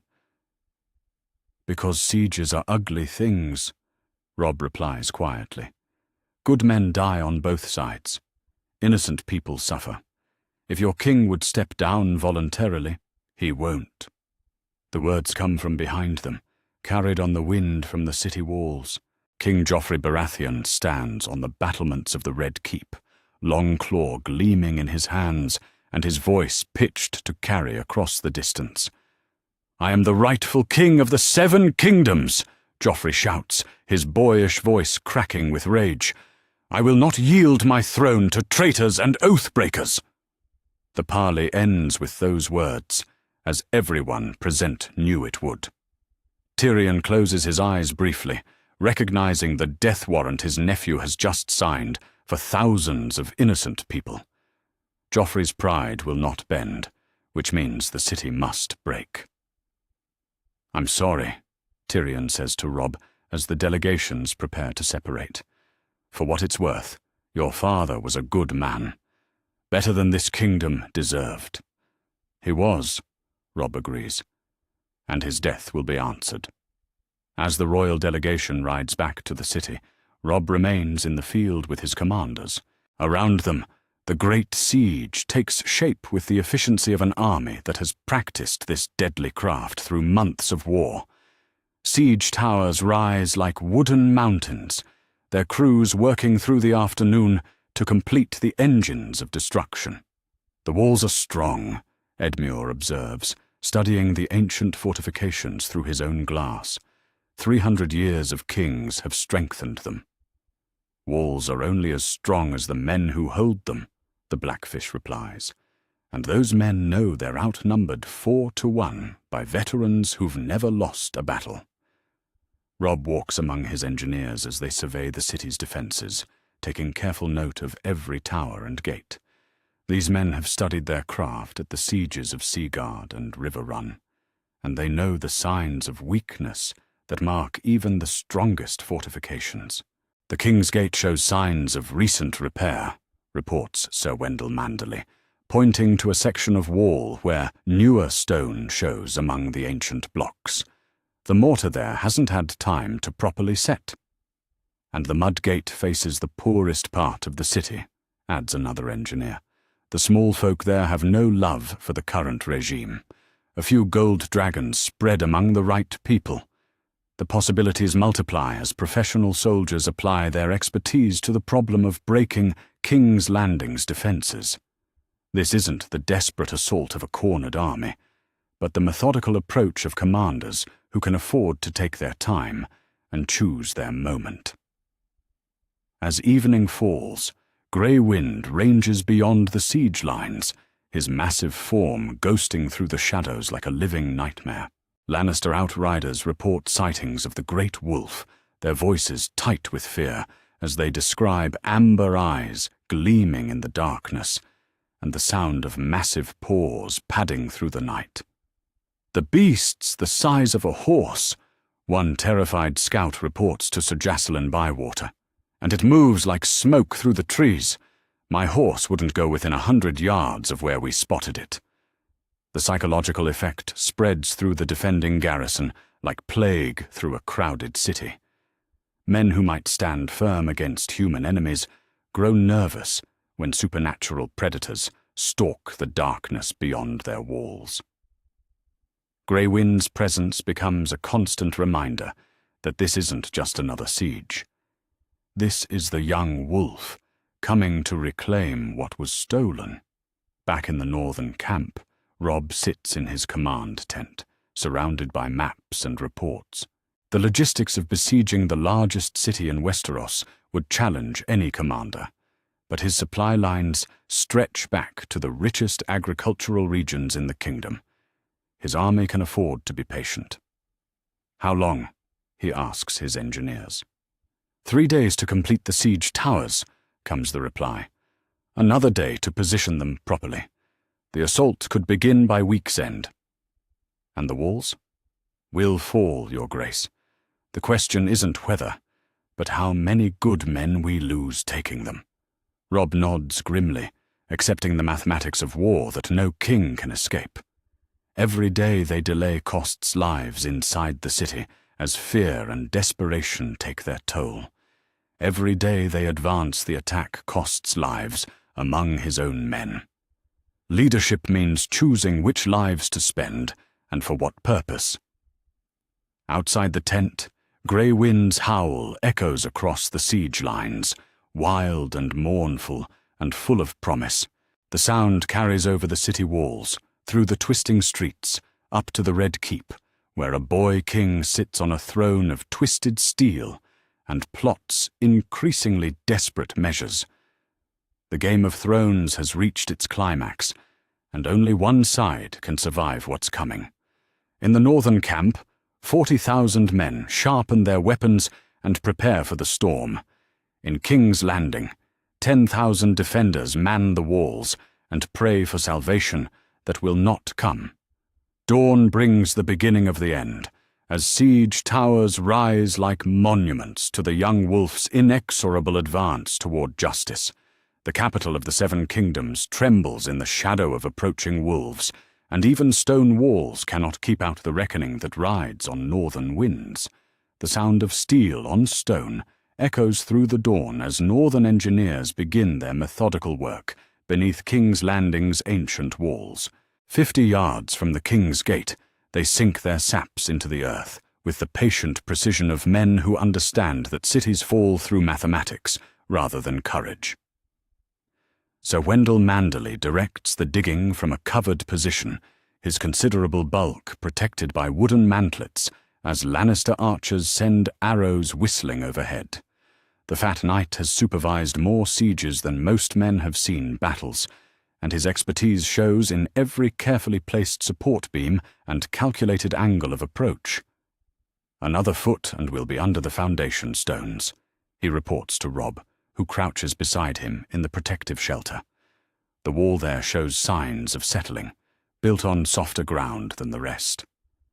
Above them, northern longbowmen keep up a steady rain of arrows that forces the defenders to keep their heads down.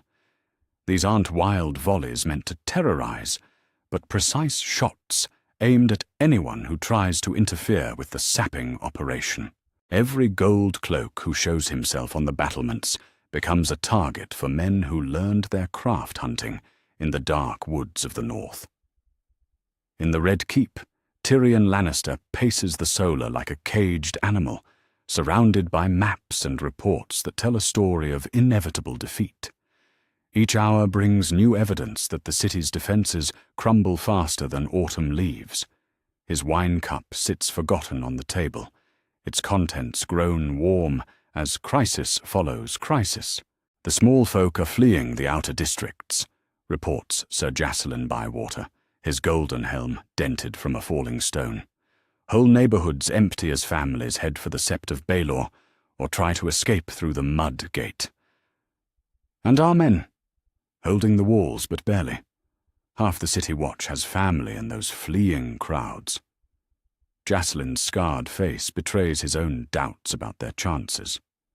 It's hard to ask a man to die defending walls when his wife and children huddle in the streets behind him.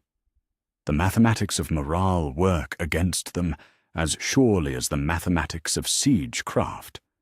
10,000 defenders cannot hold walls designed for 3 times their number, especially when those defenders know they face an enemy that has never shown mercy to the defeated.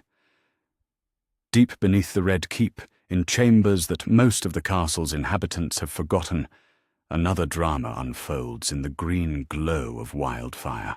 Grandmaster Pycelle shuffles through passages carved from living rock, his chain of office jingling with each nervous step as he leads a small party toward secrets that predate the current dynasty.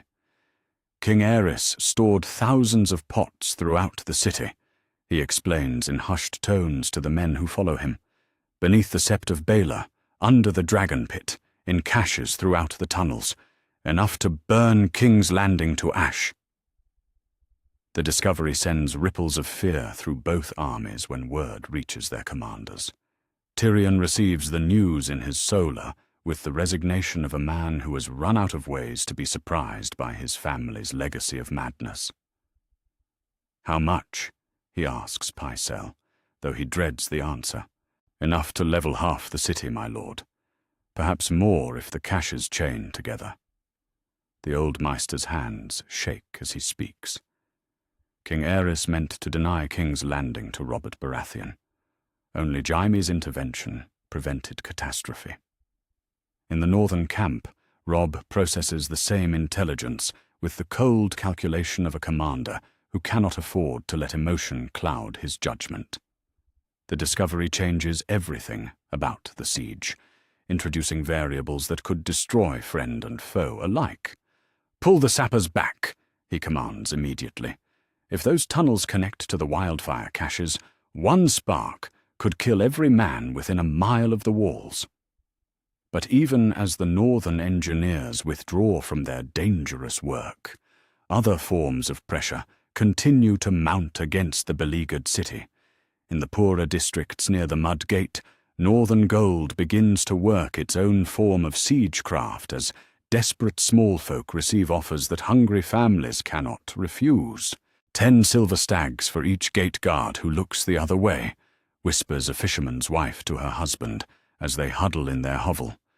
20 for information about patrol routes. The offers spread through the crowded slums like ripples in a pond, each conversation planting seeds of betrayal that will bloom when the moment is right.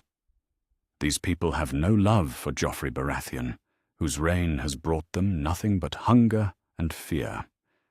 Their loyalty belongs to survival, not to crowns.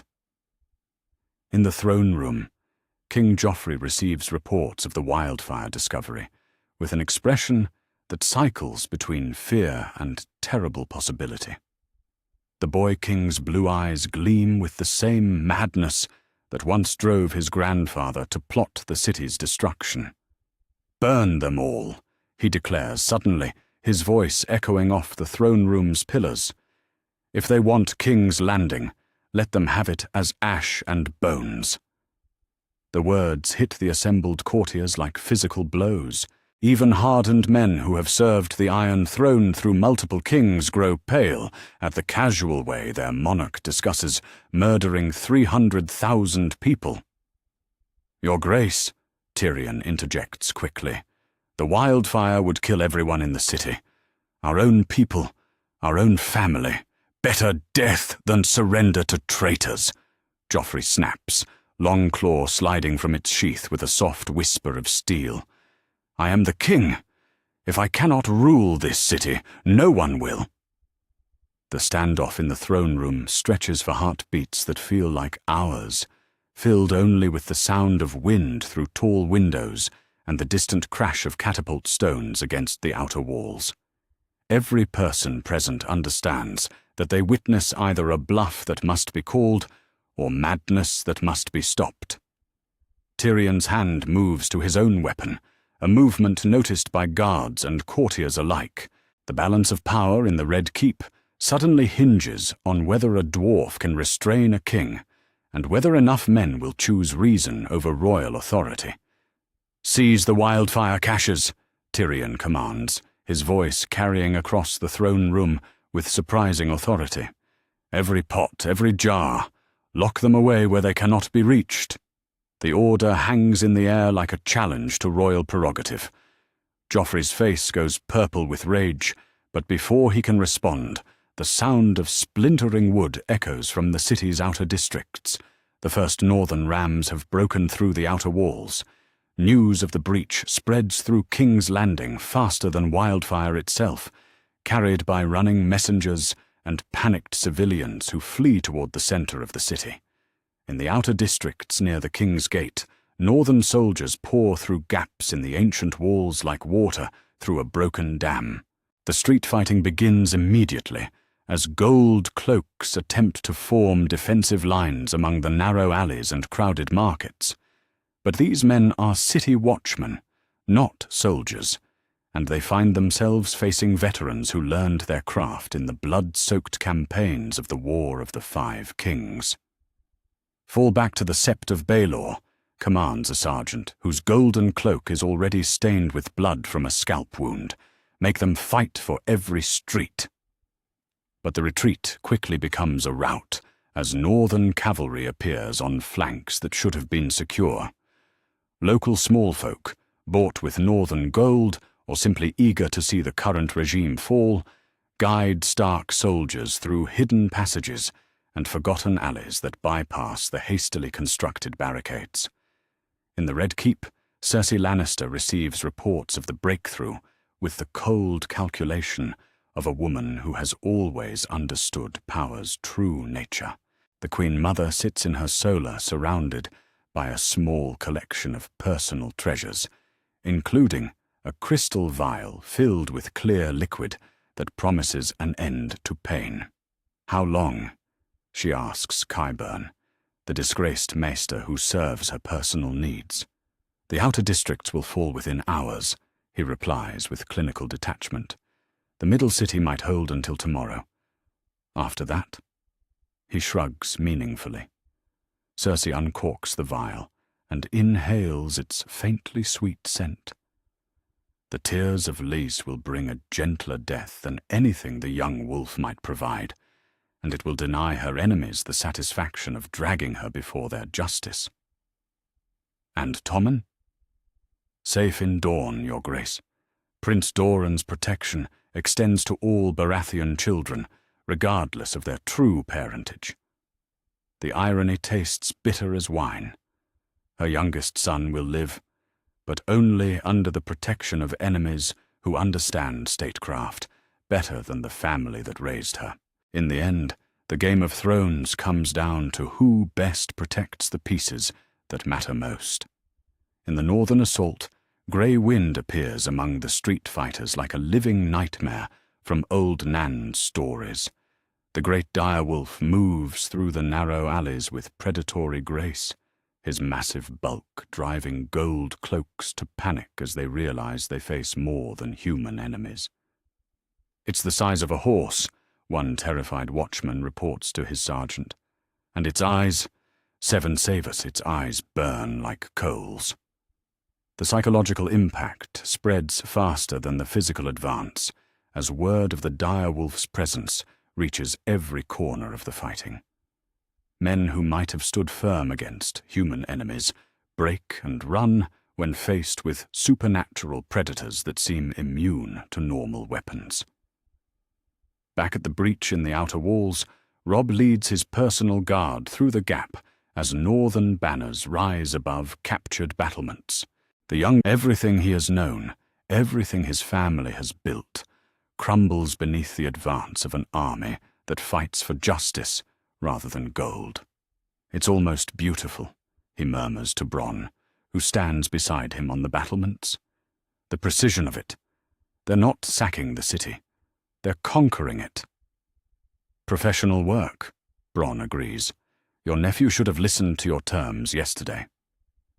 But Joffrey Baratheon has moved beyond listening to anyone except the voices of madness that whisper in his young ears. In the throne room, the boy king paces before the Iron Throne, with Longclaw naked in his hands, its Valyrian steel reflecting the light from stained glass windows that tell the stories of dead kings. "Let them come," he mutters to the empty hall. "Let them all come. I'll show them what it means to defy the rightful king." Outside the Red Keep's walls, night begins to fall over a city that no longer belongs to House Lannister. Northern campfires twinkle among the captured districts like earthbound stars, marking the advance of an army that brings its own form of justice to the realm's ancient heart. In her solar, Cersei Lannister holds the crystal vial up to the lamplight and watches the poison swirl like liquid starlight.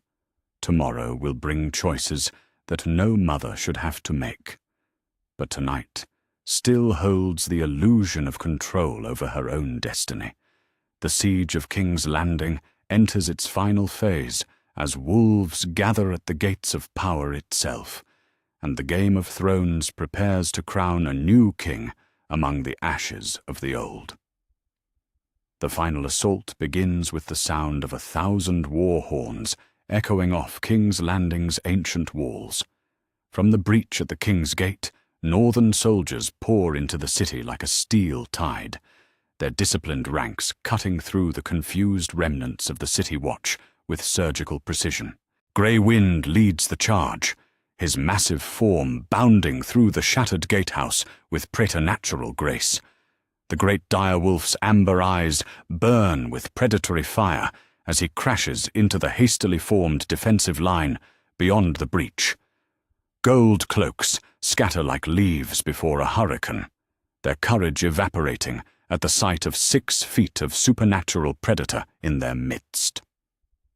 Behind Grey Wind comes the Wolf's Pack, grim-faced northerners who have followed their king through every victory of this long war.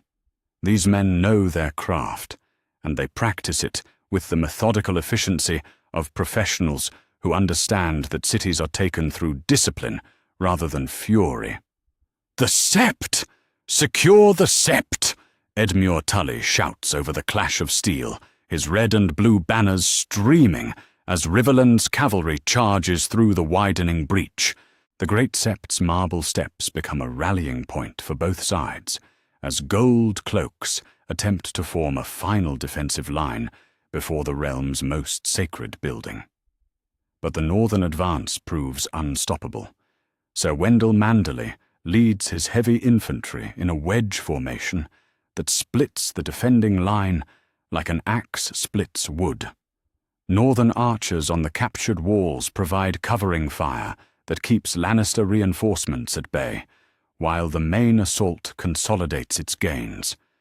In the Red Keep, the sound of battle grows closer with each passing moment. From the Tower of the Hand, Tyrion Lannister watches his city fall with the detached fascination of a scholar observing the collapse of an ancient civilization. Every strategic calculation he has ever made leads to the same conclusion. Resistance is futile, my lord. Bronn appears at his side, the sellsword's scarred face grim beneath his helm. Time to choose sides. The gates to the keep won't hold much longer. Tyrion considers the crystal cup of wine in his hands, then sets it aside untasted. Then let's go surrender with dignity. Better to live as a reformed enemy than die as a stubborn fool. The decision ripples through the Red Keep's remaining defenders, as word spreads that the hand of the king seeks terms. Some gold cloaks throw down their weapons immediately, eager to avoid the fate that awaits those who resist too long. Others retreat deeper into the castle's maze of corridors, hoping to find safety in familiar shadows. In the throne room, King Joffrey Baratheon paces before the Iron Throne like a caged animal, long claw naked in his trembling hands.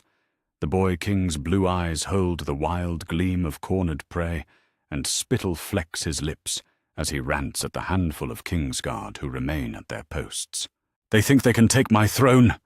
His voice cracks with rage and fear. "I am the king, the rightful king. I'll show them what happens to traitors." Sir Meryn Trant stands at attention beside the throne, his white cloak pristine despite the chaos outside. The knight's scarred face betrays no emotion as he watches his kings break down, but his hand rests on his sword hilt with professional readiness. "Your Grace," Sir Boros Blount ventures carefully, "perhaps we should consider—" "Consider what?" Joffrey wheels on him, with long claw raised. "Surrender. Bending the knee to usurpers and oath-breakers, I'll die first." The words prove prophetic as the great doors of the throne room crash open. Northern soldiers pour through the entrance in disciplined ranks, their steel bright with victory and their faces grim with purpose. At their head walks Robb Stark, ice gleaming on his back, and grey wind padding silently at his side. The confrontation that follows will echo through the histories of the Seven Kingdoms. Two young kings face each other across the throne room's checkered floor, each claiming the same crown, but representing entirely different ideas about what kingship means. "Joffrey Baratheon," Robb's voice carries across the hall with the authority of a man who has never lost a battle. "I call you to account for the murder of my father, Lord Eddard Stark." "Your father was a traitor!" Joffrey shrieks, but his voice lacks its usual arrogance. "He tried to steal my throne. I had every right." The words die as Grey Wind's growl fills the throne room. The great direwolf's massive head turns toward Joffrey with predatory focus, and for a moment the boy king remembers what it means to be prey. Sir Meryn Trant steps forward, his white cloak billowing as he draws his sword. "I'll not see my king threatened by northern dogs." The duel that follows is brief and brutal. Trant is a skilled knight with years of experience, but Robb fights with the fury of a son avenging his father's murder. Ice meets steel again and again as the two warriors circle each other in the throne room's center, their conflict watched by soldiers and courtiers who understand they witness history being written. Trant's blade finds its mark first, opening a shallow cut across Robb's cheek, but the young wolf's answering stroke proves decisive, as Ice's Valyrian steel parts chainmail like silk. Sir Meryn falls to the checkered floor with blood spreading beneath his white cloak, and the throne room falls silent except for the sound of his final breath. "Yield," Robb commands, turning back to Joffrey with blood on his blade. "Yield, and you'll be granted a trial before the lords of the realm." But Joffrey has moved beyond reason into the realm of cornered madness. The boy king raises long claw with shaking hands, the Valyrian steel catching the light from stained glass windows that tell the stories of better kings. "I yield to no one," he screams, charging across the throne room with all the courage and fury of youth. "I am the rightful." Ice meets long claw in a clash that rings like a bell throughout the Red Keep. For a moment, the two blades lock together, Valyrian steel singing against Valyrian steel as two kings pour their strength into the deadlock. Then Robb's superior training tells, and Joffrey's guard crumbles beneath an expert thrust that finds the gap between helm and gorget. The boy king falls at the foot of the Iron Throne, his blood seeping between the twisted metal's cruel edges.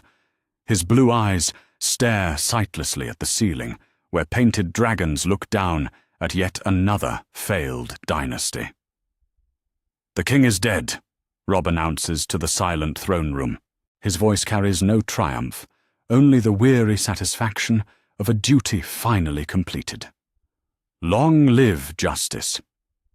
In the castle's residential quarters, northern soldiers conduct their systematic search for surviving members of the royal household. They move through the corridors with disciplined efficiency, securing chambers and freeing prisoners who have languished under Lannister rule. It's in a tower room overlooking the Godswood that they find Sansa Stark, kneeling by her window with tears streaming down her face. The young woman looks up as armored figures enter her chamber, and for a moment she cannot process what she sees. "My lady," says Sir Roderick Castle, his grey beard streaked with tears of his own, "your brother has come for you." The reunion that follows brings tears to the eyes of hardened warriors who thought they had forgotten how to weep. Sansa falls into Robb's arms in the throne room, her sobs echoing off stone walls that have witnessed too much cruelty and not enough love. "I'm sorry," she whispers against his shoulder. "I should have been stronger. I should have—" "You survived," Robb replies fiercely, his own voice thick with emotion. "That's all that matters. You survived, and you're coming home." Around them, the Red Keep continues to fall as northern forces secure each level and chamber. Resistance crumbles as news of Joffrey's death spreads through the remaining defenders. Some Lannister loyalists attempt to flee through secret passages, while others throw themselves on northern mercy and hope for clemency. In her solar, Cersei Lannister receives word of her son's death with the stoic resignation of a woman who has always known this day might come. The crystal vial of poison sits open on her table, its contents gleaming like liquid starlight in the lamplight. "It's finished," she says to Qyburn, who stands ready to assist with her final choice. "My beautiful boy. My golden prince." But before she can raise the vial to her lips, the Solar's doors burst open. Northern soldiers flood into the chamber, their swords drawn and their faces grim with purpose. They've come too late to prevent one tragedy, but they're in time to prevent another. "Your Grace," their leader says, with careful formality, "you'll come with us. King Robb would speak with you." The vial slips from Cersei's nerveless fingers to shatter on the stone floor, its contents spreading like a puddle of lost dreams. She rises with the dignity of a queen, even in defeat, and allows herself to be escorted from the chamber that has been her seat of power for so many years. Throughout King's Landing, the systematic conquest continues as northern forces secure every district and quarter. This isn't the brutal sack that many feared, but the disciplined occupation of a professional army led by commanders who understand the difference between victory and vengeance. "Minimal bloodshed," Robb commands his captains as they gather in the conquered throne room. "We came here for justice, not slaughter. Any man who harms civilians or steals from the innocent will answer to me personally." The orders ripple through the northern ranks, reinforcing discipline that was already iron-strong. These men have followed their king through every battle of this war, and they trust his judgment even when it denies them the traditional rewards of conquest. By evening, the great city belongs entirely to the young wolf. Northern banners fly from every tower and gate, replacing the golden lions that have ruled here for so many years. In the throne room, Robb sits not on the Iron Throne itself, but in a simple chair placed before it, conducting the business of transition with the methodical care of a king who means to rule rather than merely conquer. "Bring word to every corner of the 7 kingdoms," he tells the ravens that wait to carry his messages. "The usurper is dead. The realm has a new king, and he rules in the name of justice rather than fear. Outside the Red Keep, grey wind's howl echoes across the conquered city, wild and triumphant, and filled with the promise of a new age. The Game of Thrones has ended, with the wolf triumphant, and the Seven Kingdoms prepare to learn what it means to have a king who remembers that crowns are meant to serve justice rather than the other way around. In the crypts beneath Winterfell, the spirit of Ned Stark rests easier, knowing that his son has succeeded where he failed. Honor has triumphed over treachery, justice over cruelty, and the wolf pack has come home at last. The Iron Throne sits empty in the great hall, its twisted metal gleaming with the blood of the boy king who died at its foot. Around Joffrey's still form, northern lords gather like wolves around a fallen stag, their voices low as they discuss what comes next. The conquest is complete, but ruling requires different skills than winning battles. Robb stands before the throne, but does not ascend its cruel steps. The young wolf's grey eyes study the seat of power that has corrupted so many kings, and something in his expression suggests he understands its dangers better than those who coveted it before him. "Burn the body with honor," he commands, gesturing to Joffrey's corpse. He was a monster, but he was also a boy led astray by those who should have guided him better. The mercy in those words surprises many of the assembled lords, but Edmure Tully nods approvingly. Spoken like a true king, nephew. Justice without cruelty. As servants remove the body under guard, Robb finally turns to address the larger questions of rule.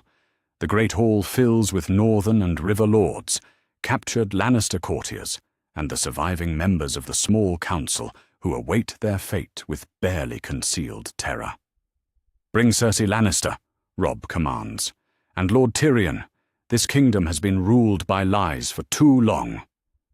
Today, we establish truth." The Queen Mother enters the throne room with her head held high, flanked by northern guards who treat her with the respect due to a noblewoman despite her crimes. Cersei's green eyes survey the hall with calculating intelligence, taking note of who lives, who has died, and who might yet be swayed to her cause.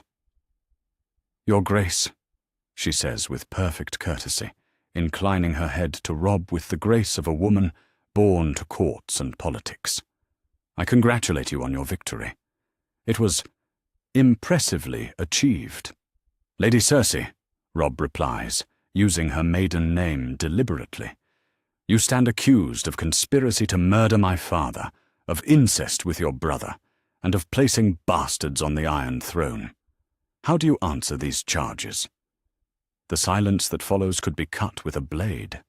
Everyone present understands the weight of this moment, when the hidden truths that started this war finally receive public acknowledgement. "I answer, as a mother who protected her children," Cersei says quietly, her composure never wavering. "Everything I did for them. History will judge whether that was right or wrong." "History will indeed judge," Robb agrees. "But today, justice must be served. You will be held in the Red Keep under guard until a proper trial can be arranged before the lords of the realm."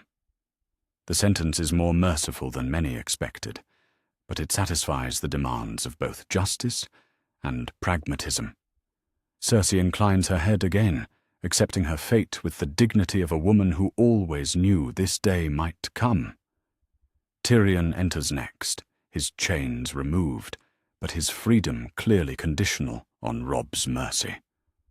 The imp approaches the throne with the careful steps of a man walking on thin ice, his mismatched eyes taking in every detail of the changed hall. "Your Grace," he says with elaborate courtesy, "I come to offer my services to the new regime. The realm requires experienced administrators, and I flatter myself that I understand the machinery of government better than most." "You served the usurper faithfully," Edmure observes, his voice carrying suspicion. "I served the realm Tyrion corrects smoothly. Kings come and go, but the Seven Kingdoms require steady hands to manage taxes, trade, and the 1,000 daily details that keep civilization functioning. I offer those hands to King Robb, if he will accept them. Robb studies the dwarf for a long moment, weighing pragmatism against justice. Tyrion's crimes are minor compared to his family's, and his administrative skills are legendary throughout Westeros. The young wolf needs competent advisors more than he needs revenge against lesser enemies. You will serve as my master of coin, Robb decides finally. But your loyalty will be absolute, and any betrayal will be met with swift justice. Do I make myself clear? Crystal clear, Your Grace. Tyrion's relief is visible as he kneels before the empty throne. I swear by the old gods, and the new to serve faithfully until death takes me. The oath echoes through the hall, witnessed by dozens of lords who understand its significance. The machinery of government begins to reassemble under new leadership, with experienced hands guided by new principles. Now, Robb continues, turning to more pressing matters, I need information about my sister Arya. Where is she? The question sends ripples of nervous energy through the assembled courtiers. Several exchange glances before Grand Maester Pycelle steps forward, his chains jingling with each uncertain movement. Your Grace, the old Maester says carefully. Lady Arya disappeared during the chaos following your father's arrest. We believe she may have escaped the city, but her current whereabouts are unknown. Someone knows. Robb's voice grows cold with the promise of consequences for those who obstruct him. I want every servant questioned, every guard interrogated. Someone helped her escape, and I will know who.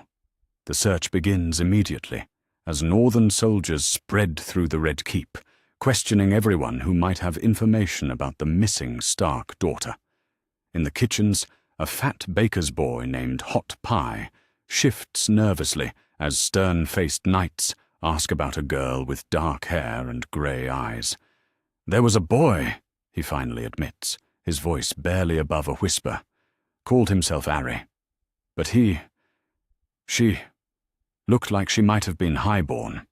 Got taken when the gold cloaks came for recruits. The information electrifies the investigation as more pieces fall into place. A girl disguised as a boy, taken by the City Watch, possibly sent to the Wall or worse.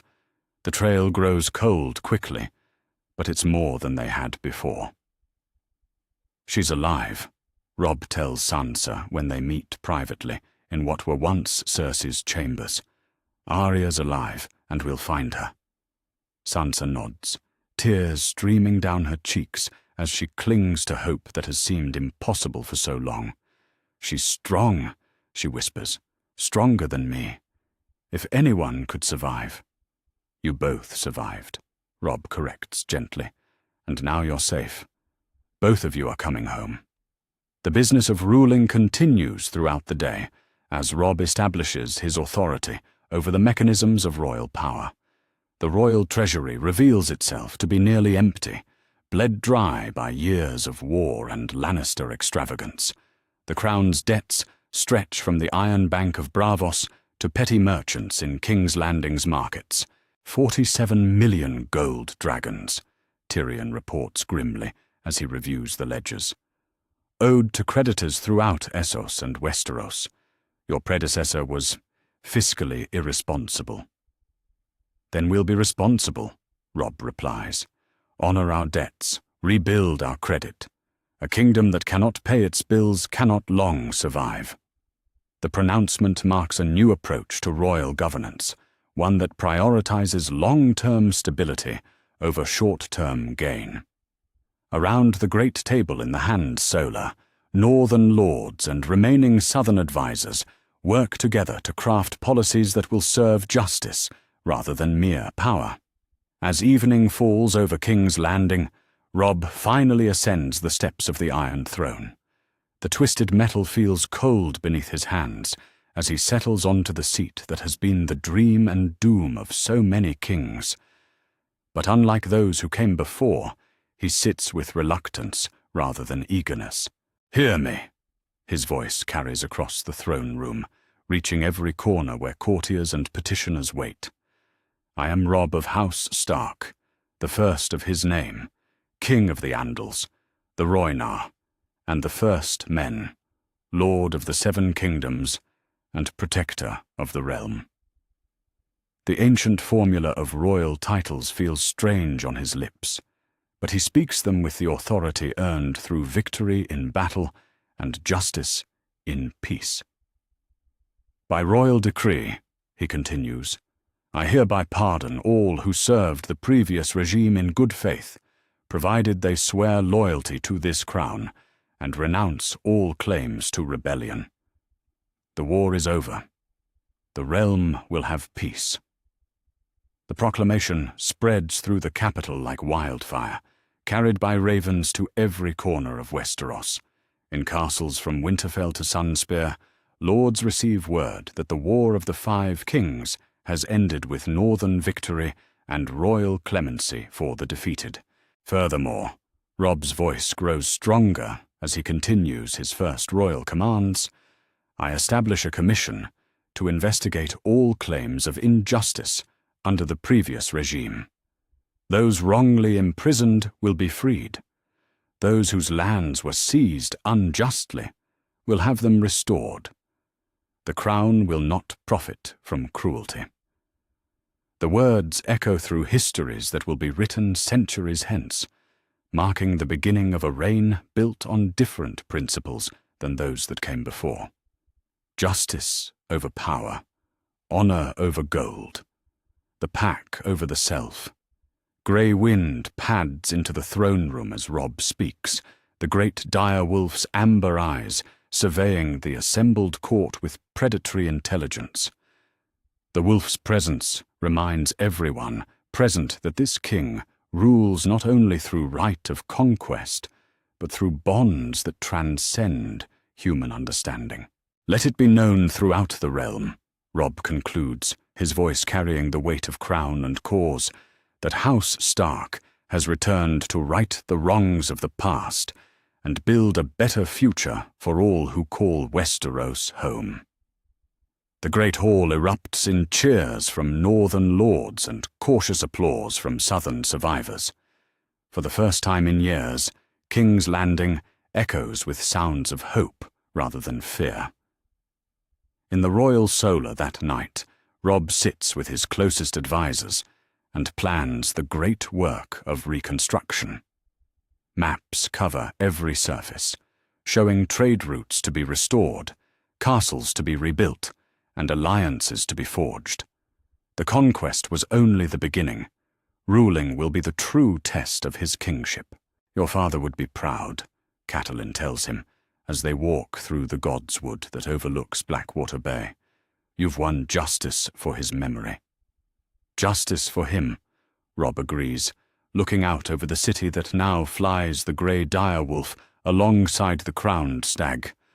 "And perhaps peace for the realm, if I'm worthy of both."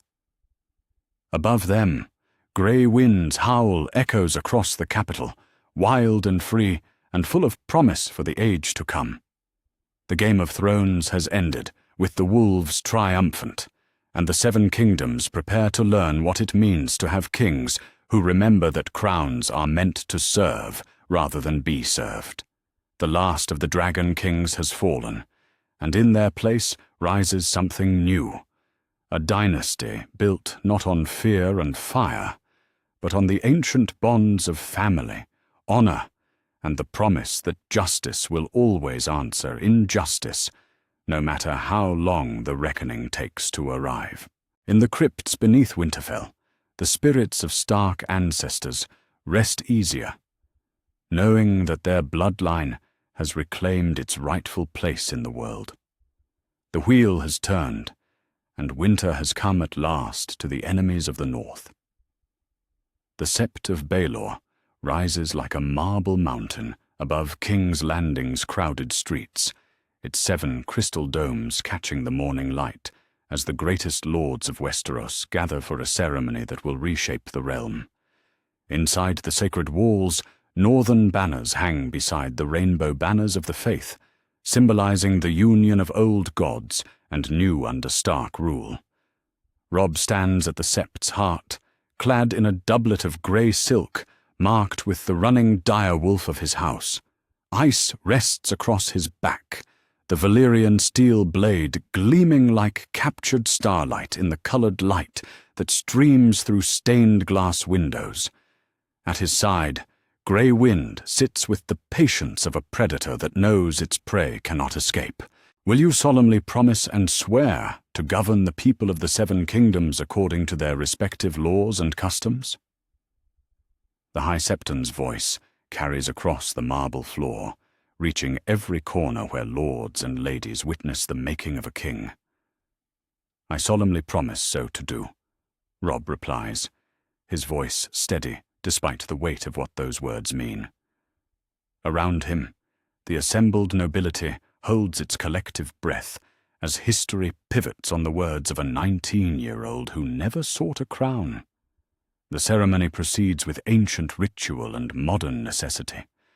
Lords kneel one by one to swear fealty to their new king, their voices blending into a chorus of loyalty that binds the realm together through personal bonds, rather than mere fear. When Edmure Tully places the crown on Robb's brow, the sept erupts in cheers that echo across King's Landing like thunder. Long live the king! The cry rises from 10,000 throats as word spreads through the capital's streets. For the first time in years, the shout carries hope rather than obligation, celebration rather than terror. In the royal solar later that afternoon, the hard work of ruling begins in earnest. Maps cover every surface, showing the realm that Robb must now govern through wisdom rather than sword. Ravens perch in cages along the walls, waiting to carry proclamations to every corner of Westeros. Stannis Baratheon requests terms, Tyrion reports, unrolling a scroll marked with the crowned stag of Dragonstone. His representative arrived this morning under a banner of truce. The news draws murmurs from the assembled lords. Stannis still commands significant forces on Dragonstone and in the Stormlands, enough to keep the realm bleeding if he chooses continued war over negotiated peace. What does he want? Robb asks, though he suspects the answer will involve concessions that taste bitter as wormwood. Recognition as Lord of Dragonstone and the Stormlands, a seat on your small council, and a formal acknowledgement that his claim to the throne was lawful, even if unsuccessful. Tyrion's voice carries the dry amusement of a man who appreciates political irony. In return, he offers his submission and the loyalty of all houses that follow him. The terms are generous by the standards of medieval politics, but they require Robb to legitimize the very rebellion that tore the realm apart. Every lord in the Solar understands the implications, accepts Stannis' terms, and future rebels will expect similar mercy. Counter-offer, Robb decides after long consideration. Lord of Dragonstone, yes. A seat on the small council, yes. But no acknowledgement of his claim's legitimacy. The past is the past. We look forward, not backward. The negotiations continue throughout the week as ravens fly back and forth between King's Landing and Dragonstone. Other matters demand attention as well. The appointment of new officials, the restoration of trade routes, and the delicate work of binding former enemies into a unified kingdom. I name you Hand of the King, Robb tells Tyrion in a private ceremony, attended only by the small council. The realm needs experienced administrators more than it needs symbolic justice. Tyrion accepts the golden pin of office with hands that shake slightly from the weight of unexpected honor. I'll serve faithfully, Your Grace. The kingdom will be stronger for peace than it ever was for war. The appointment sends ripples throughout the Seven Kingdoms as ravens carry news of the dwarf's elevation. Some lords grumble about a Lannister serving so close to the throne, but most recognize the practical wisdom of choosing competence over vengeance. In the private chambers that once belonged to royal princes, another ceremony takes place with less fanfare, but equal significance. Robb and Jane Westerling kneel before a septon in the presence of their closest family, renewing vows spoken months ago in the midst of war. "By the light of the seven," the septon intones, "I bind you together as one flesh, one heart, one soul. What the gods join, let no man tear asunder." Jane wears a gown of cloth of silver, marked with purple gemstones, her dark hair crowned with a simple circlet that marks her as queen. Her pregnancy shows now a gentle curve that speaks of new life growing amid the rebuilding realm. "The Westerlands need a stark queen to heal the wounds of war," she tells Catelyn during the feast that follows. "Your son has given them that and more. He's given them hope." The marriage serves multiple purposes beyond personal happiness. House Westerling's allegiance brings other Western houses into the fold, including those who might otherwise resist northern rule. Political marriage remains the foundation of medieval diplomacy, and Robb has chosen wisely. Throughout King's Landing, the work of reconstruction proceeds with methodical efficiency. Northern engineers repair the damage from the siege, while southern craftsmen restore buildings damaged by months of neglect. The marriage of practical skills creates something stronger than either could achieve alone. "Reduce the royal household by half," Robb commands during a meeting with the Master of Coin. "The crown will not feast while the realm rebuilds. Every gold dragon saved goes toward restoring what war destroyed." The decree marks another departure from traditional royal behavior. Where previous kings competed to display wealth, Robb chooses to demonstrate responsibility. The lesson spreads throughout the kingdom as lords observe their monarch's example. In the throne room, a different kind of lesson unfolds as Robb holds his first formal court. Petitioners line the great hall, seeking justice for wrongs that stretch back years, their voices blending into a chorus of grievances that previous regimes ignored. "Speak," Robb tells an old woman, whose sons died fighting for the wrong side.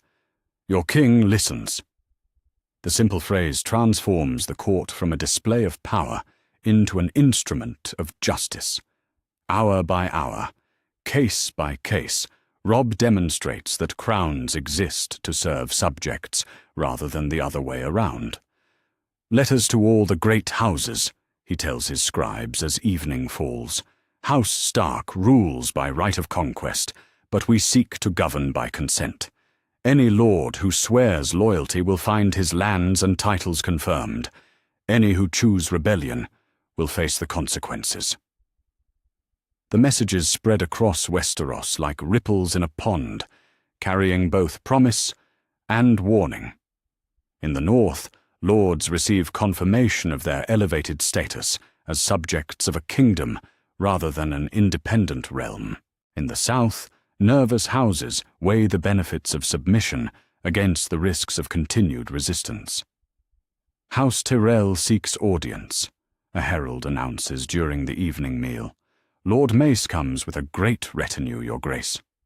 The news brings smiles to northern faces. The Reach commands the largest armies and richest harvests in Westeros, and their allegiance could secure the realm's future for generations. But their price will be high, and their loyalty conditional on Robb's ability to deliver stability. In the family chambers that overlook the Godswood, a smaller but more precious reunion unfolds as Catelyn embraces both her daughters for the first time since they left Winterfell. Sansa weeps against her mother's shoulder, while they speak of Arya's unknown fate and the long road home. "She's alive," Sansa insists, her voice carrying the fierce certainty of sisterly love. "Arya's too stubborn to die.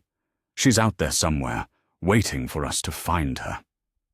The faith in those words sustains them all as ravens continue their search for the missing Stark daughter.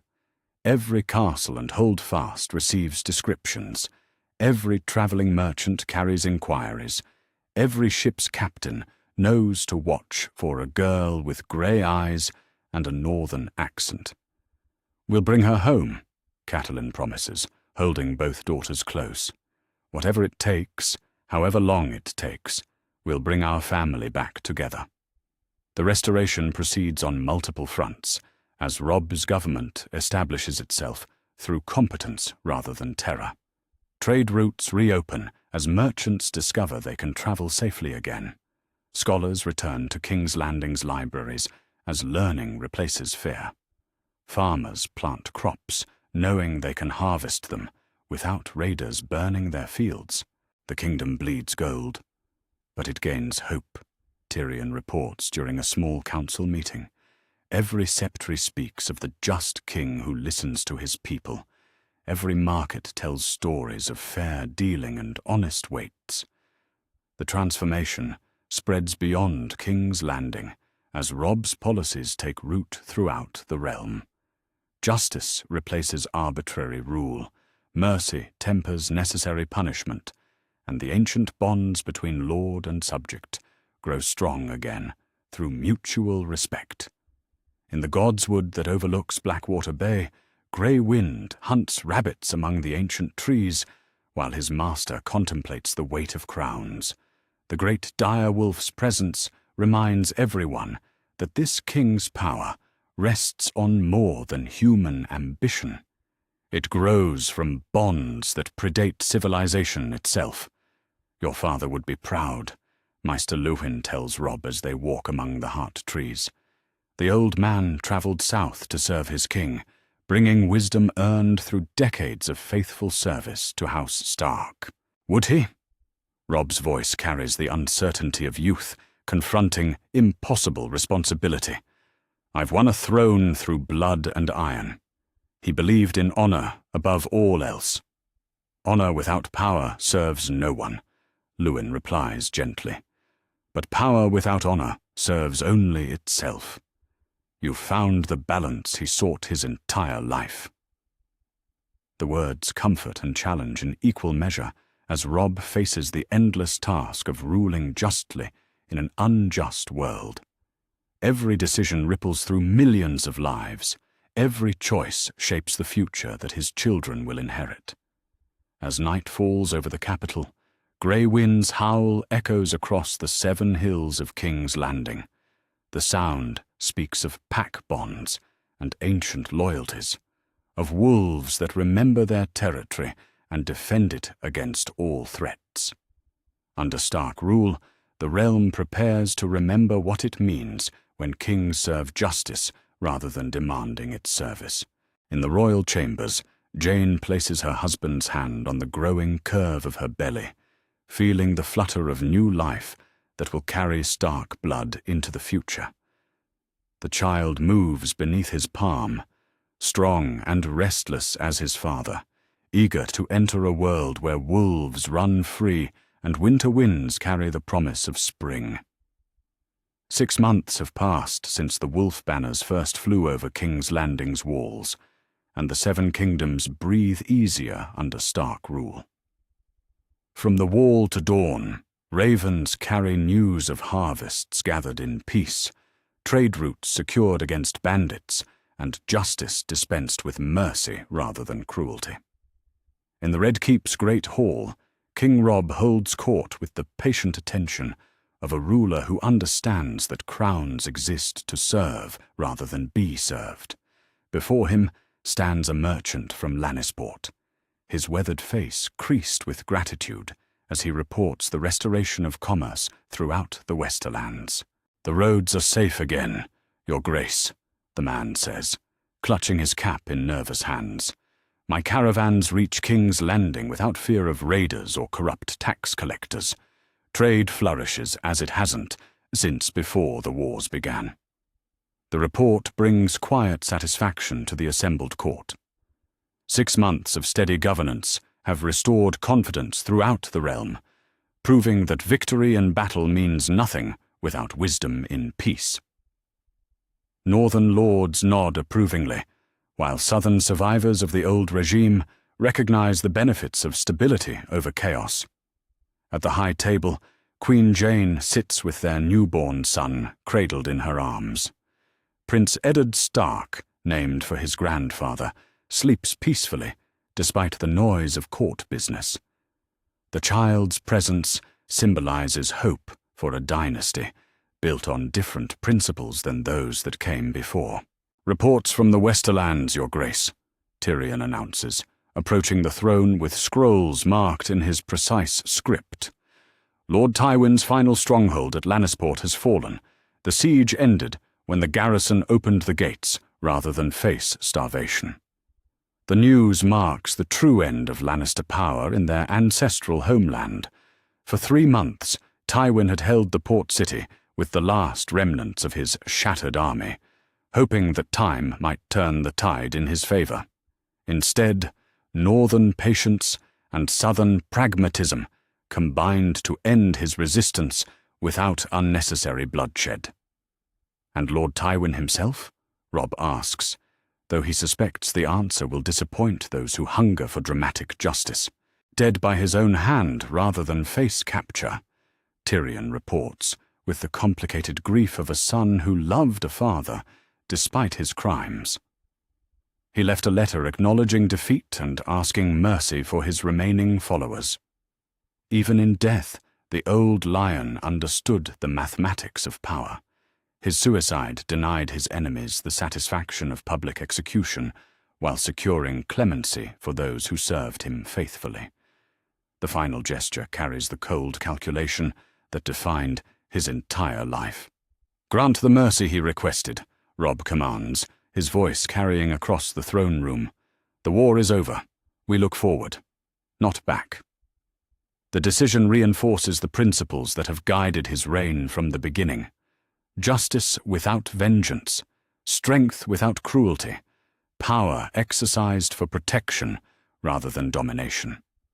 Word of the king's mercy spreads through the realm like wildfire, strengthening bonds of loyalty built on respect rather than fear. In the Royal Solar, maps show the transformation of Westeros under 6 months of Stark rule. Green pins mark trade routes restored to full operation. Blue pins show castles rebuilt and garrisoned with loyal forces.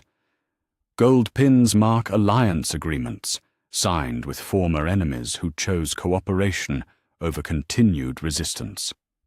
"Prince Oberyn brings greetings from Sunspear," reports Maester Luwin, reading from a letter marked with the Martell spear and sun. "Dawn formally recognizes your rule and offers alliance based on mutual respect between independent peoples."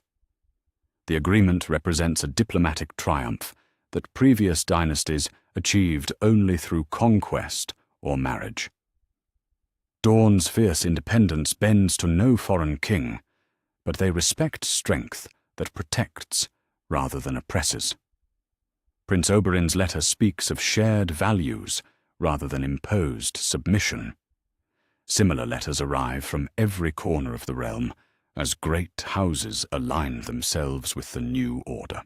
The Tyrells of Highgarden pledge their vast agricultural resources in exchange for guaranteed protection of trade routes. The Arryns of the Vale offer their mountain strongholds as allies rather than distant neutrals watching from their heights. "Your Grace," a herald announces from the Great Hall's entrance, "Lord Commander Snow requests audience." The court stirs with interest as Jon Snow enters the throne room, his black cloak marking his allegiance to the Night's Watch rather than any earthly king. Yet his presence here speaks of changes at the wall as dramatic as those in the south. "Brother," Robb greets him formally, though warmth underlies the royal protocol. "What news from the wall?" "The watch grows stronger each day," Jon reports, his voice carrying the quiet authority of command. "Your support has allowed us to rebuild our numbers and restore our fortifications. Castle Black stands ready to face whatever emerges from the true north. The transformation at the wall reflects royal support that previous kings provided only grudgingly. Pardoned criminals, younger sons seeking purpose, and volunteers inspired by tales of northern honor have swelled the Night's Watch ranks to levels not seen in generations. And the wildlings? Robb asks, knowing his brother's heart has always been larger than most men's understanding. Many choose cooperation over conflict when offered honest terms, Jon replies carefully. Strength respects strength, but mercy builds lasting alliances.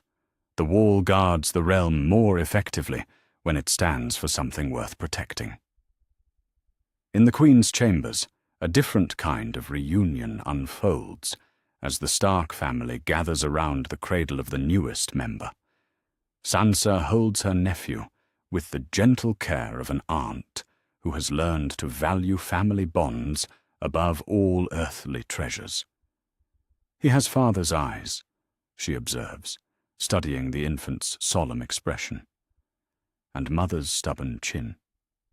He'll need both, Catelyn replies, watching her grandson with the satisfaction of a woman who has seen her family restored against all odds. Kings require strength and stubbornness in equal measure. The family gathering includes one more member than it did 6 months ago. Arya Stark sits by the window, her dark hair longer than when she disappeared, her grey eyes holding experiences that have aged her beyond her years.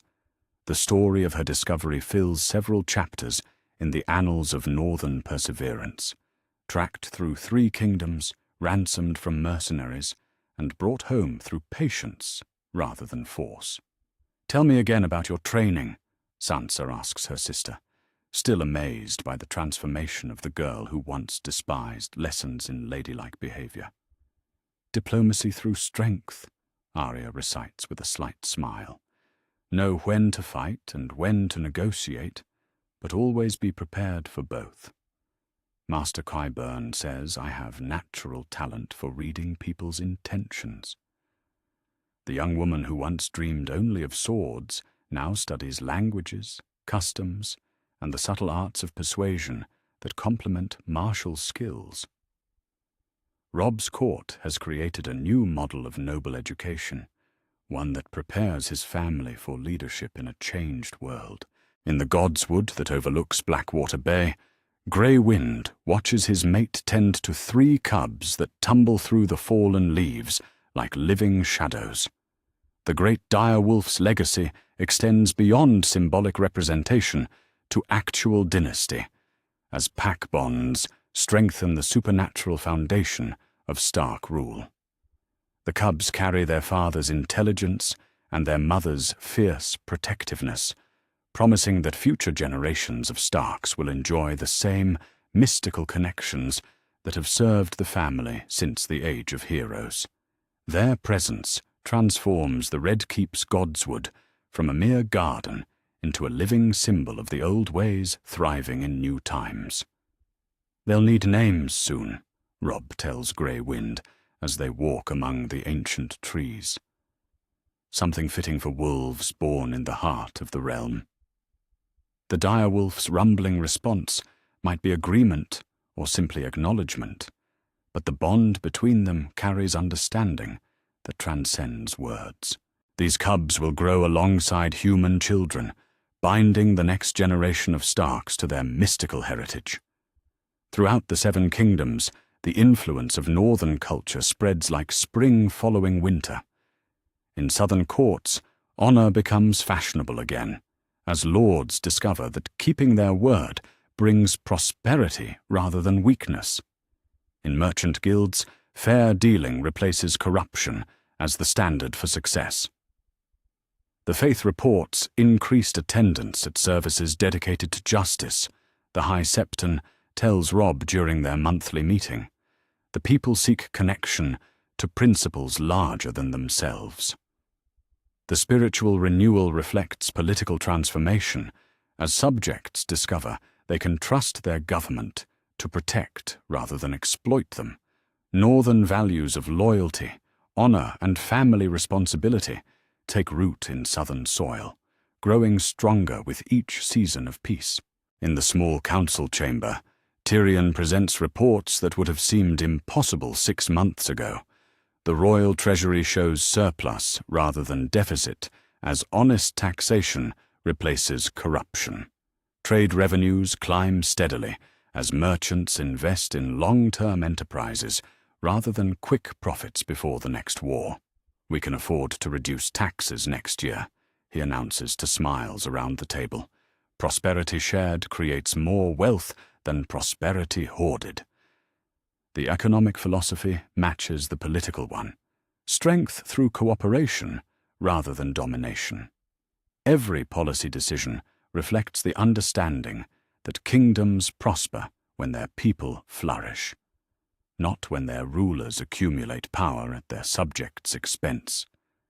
As evening falls over King's Landing, ravens prepare to carry the day's business to every corner of the realm. Letters announce judicial appointments based on merit rather than birth. Trade agreements create prosperity for multiple kingdoms. Marriage negotiations bind former enemies into lasting alliances. In the throne room, Robb sits not on the Iron Throne itself, but in a simpler chair placed before it. The twisted metal monument to conquest remains as a reminder of power's corrupting influence, while the wooden chair represents authority exercised through service rather than domination. "Your Grace," Maester Luwin approaches with the evening's final reports, all quiet throughout the realm. The king's peace holds from Winterfell to Sunspear. The phrase has taken on new meaning under Stark rule, where the king's peace once meant the temporary absence of war. It now represents active efforts to create justice, prosperity, and hope for the future. 6 months have proven that conquest without governance achieves nothing, but governance with justice can transform the world. From the highest tower of the Red Keep, grey winds howl echoes across the capital as night deepens over the 7 kingdoms. The wheel has turned full circle, bringing wolves back to their rightful place as guardians of the realm. And in King's Landing's Godswood, 3 direwolf cubs grow stronger each day, promising that this peace will endure as long as pack bonds hold true and winter winds carry the memory of justice done in the name of those who can no longer speak for themselves. The Wolf King's peace has come to Westeros, and it has come to stay.